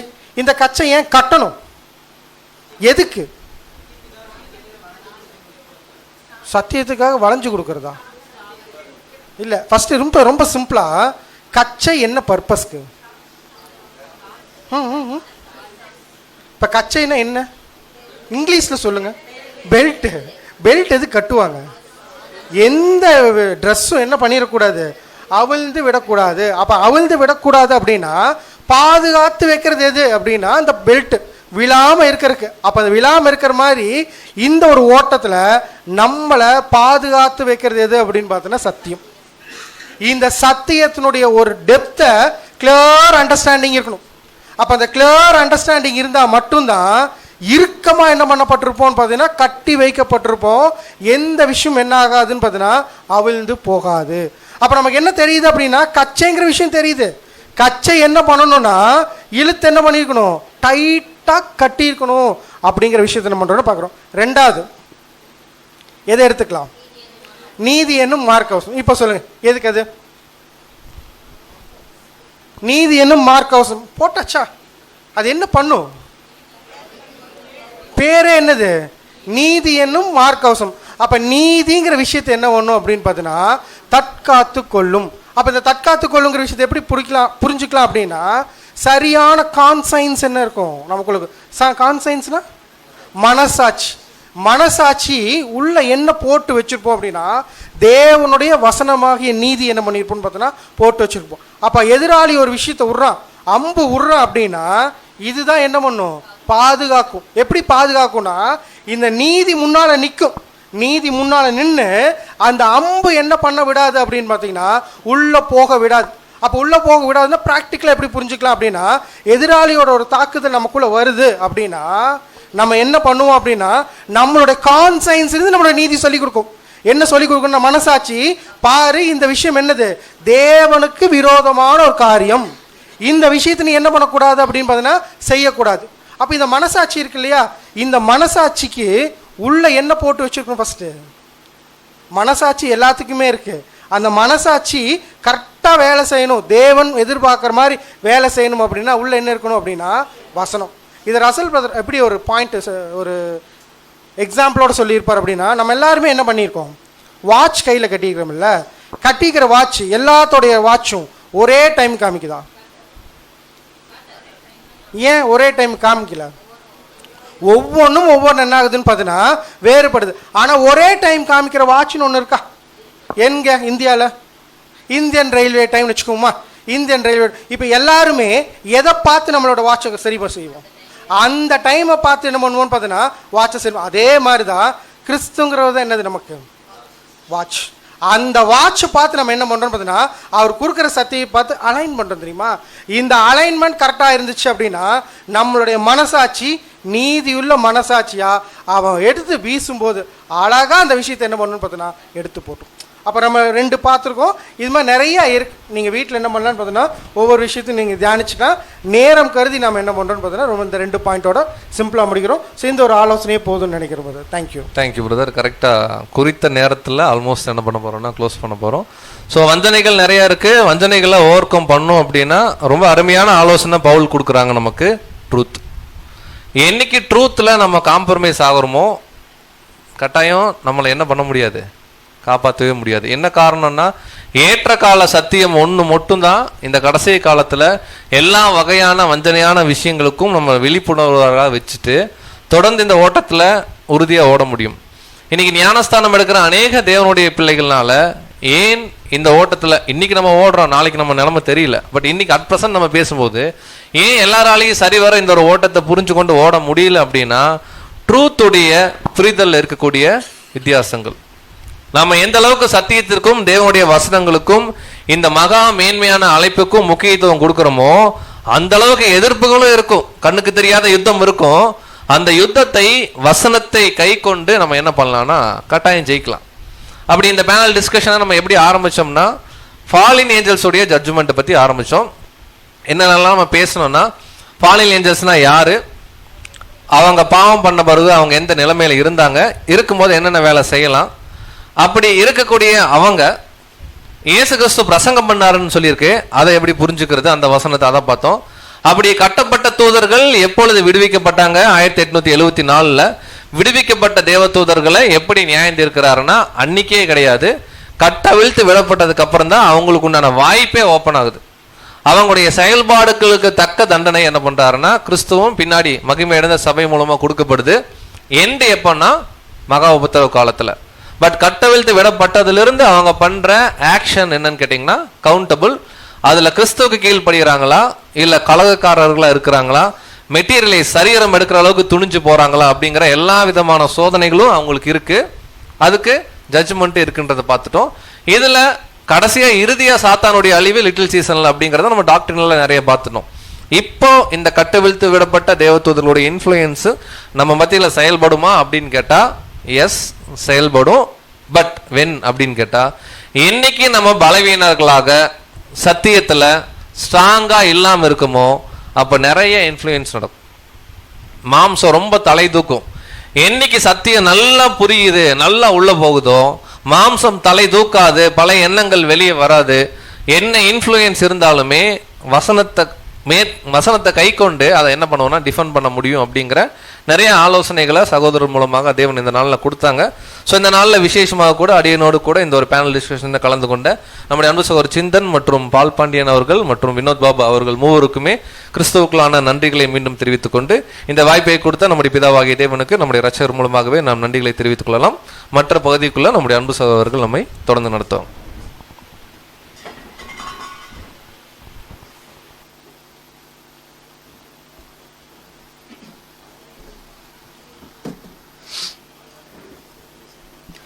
அன்புக்குரிய சவுண்டே வரல. அன்புக்குரிய சகோதர சகோதரிகளே, இந்த ஒன் டே கன்வென்ஷனுடைய நிறைவு பகுதிக்குள் நாம் வந்துட்டோம். ஒரு சில அறிவிப்புகள். நாளைய தினம் நம்முடைய சபைகளில் வழக்கம் போல் 7:15 ரீபிரின்ஸ் வகுப்புகள் நடக்கும் என்பதை சபையாருக்கு தெரிவித்துக் கொள்கிறோம். அதே மாதிரி ஃபுட் பேக்கெட்ஸ் நம்ம பேக் பண்ணி வச்சுருக்காங்க. மத்தியானம் கொஞ்சம் நிறைய மிச்சமாயிடுச்சு. அதனால் சகோதர சகோதரிகள் பேக் பண்ணி வச்சுருக்கிறத எடுத்துக்கொண்டு செல்லும்படியாக அன்புடன் கேட்டுக்கொள்ளப்படுகிறது. அடுத்தது கிளீனிங் ஒர்க் கொஞ்சம் மேலே இருக்குது, முடிஞ்சதுக்கப்புறமா அதனால் சகோதரிகள் எல்லாருமே கொஞ்சம் மேலே இருக்கக்கூடிய இடத்துக்கு போய் நம்ம பாத்திரங்கள் க்ளீன் பண்ண வேண்டிய வேலை இருக்கிறனால அதை செய்து கொடுக்கும்படியாகவும் அன்புடன் கேட்டுக்கொள்ளப்படுகிறது. இன்றைய நாளிலும் இந்த ஒரு நாள் கூட்டத்தை நமக்கு ஆயத்தப்படுத்தி கொடுத்து இதற்காக பிரயாசப்பட்டு உழைத்த அனைத்து சகோதர சகோதரிகளுக்கும் கிறிஸ்துவுக்குள்ளான அன்பின் வாழ்த்துக்களை நாம் தெரிவித்துக் கொள்ளலாம். இன்றைய நாளிலும் இந்த கூட்டத்திற்கு இறுதியாக நாம் அனைவரும் எழுந்து நின்று ஜெபத்தில் நாம் வழிநடத்தலாம். ஜெபத்தை நம்முடைய அன்பு சகோதரர் அம்ப்ரோஸ் அவர்கள் ஏறெடுக்கும்படியாக அன்புடன் கேட்டுக்கொள்ளப்படுகிறது.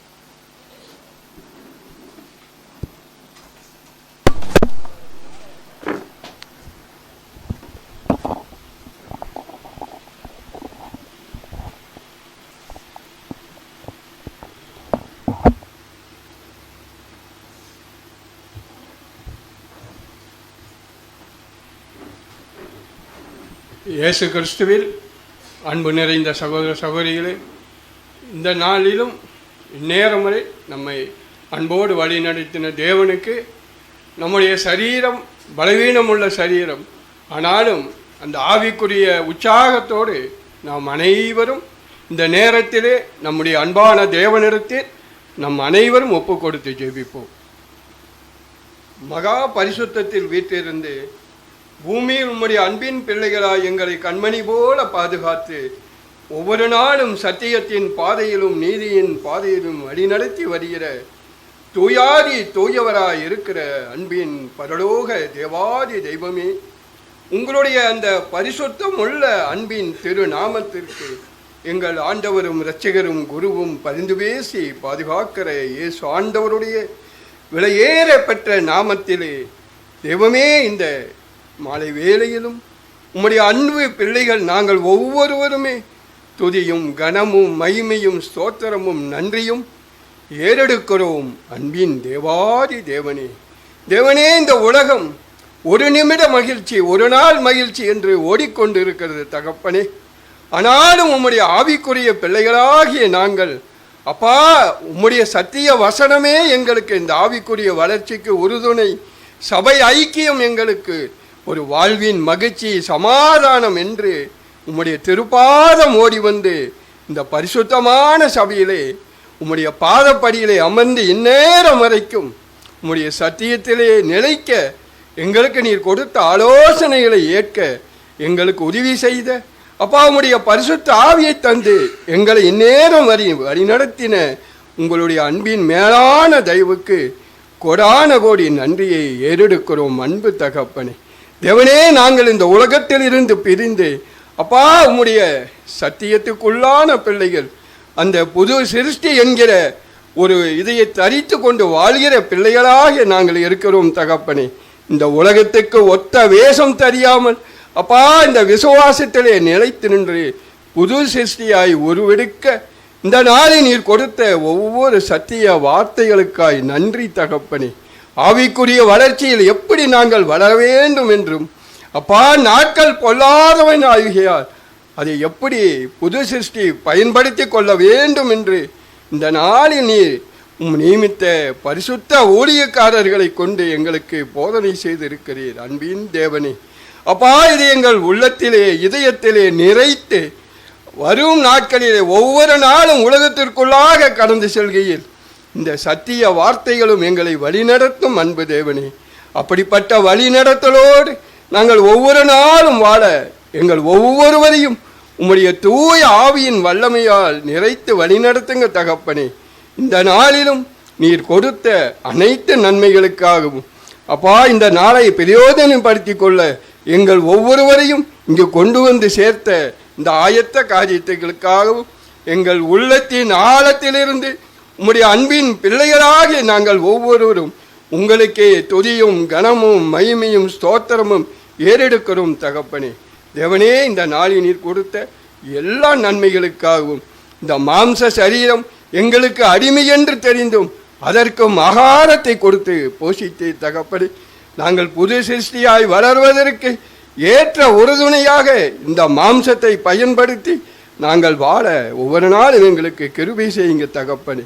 இந்த தாழ்ச்சி உள்ள எங்களுடைய அன்பின் மன்றாட்டுக்களை எங்கள் ஆண்டவர் இரட்சகர் குருவும் போதகரும் எங்களுக்காய் பரிந்து பேசி ஒவ்வொரு நாளும் பாதுகாத்து வழி நடத்துகிற இயேசு ஆண்டவருடைய விலையேற பெற்ற நாமத்தில் பொற்பாதம் பணிந்து தாழ்ந்து ஜெபிக்கிறோம். ஜீவனின் அன்பின் பரலோக தெய்வாதி எங்கள் தெய்வமே.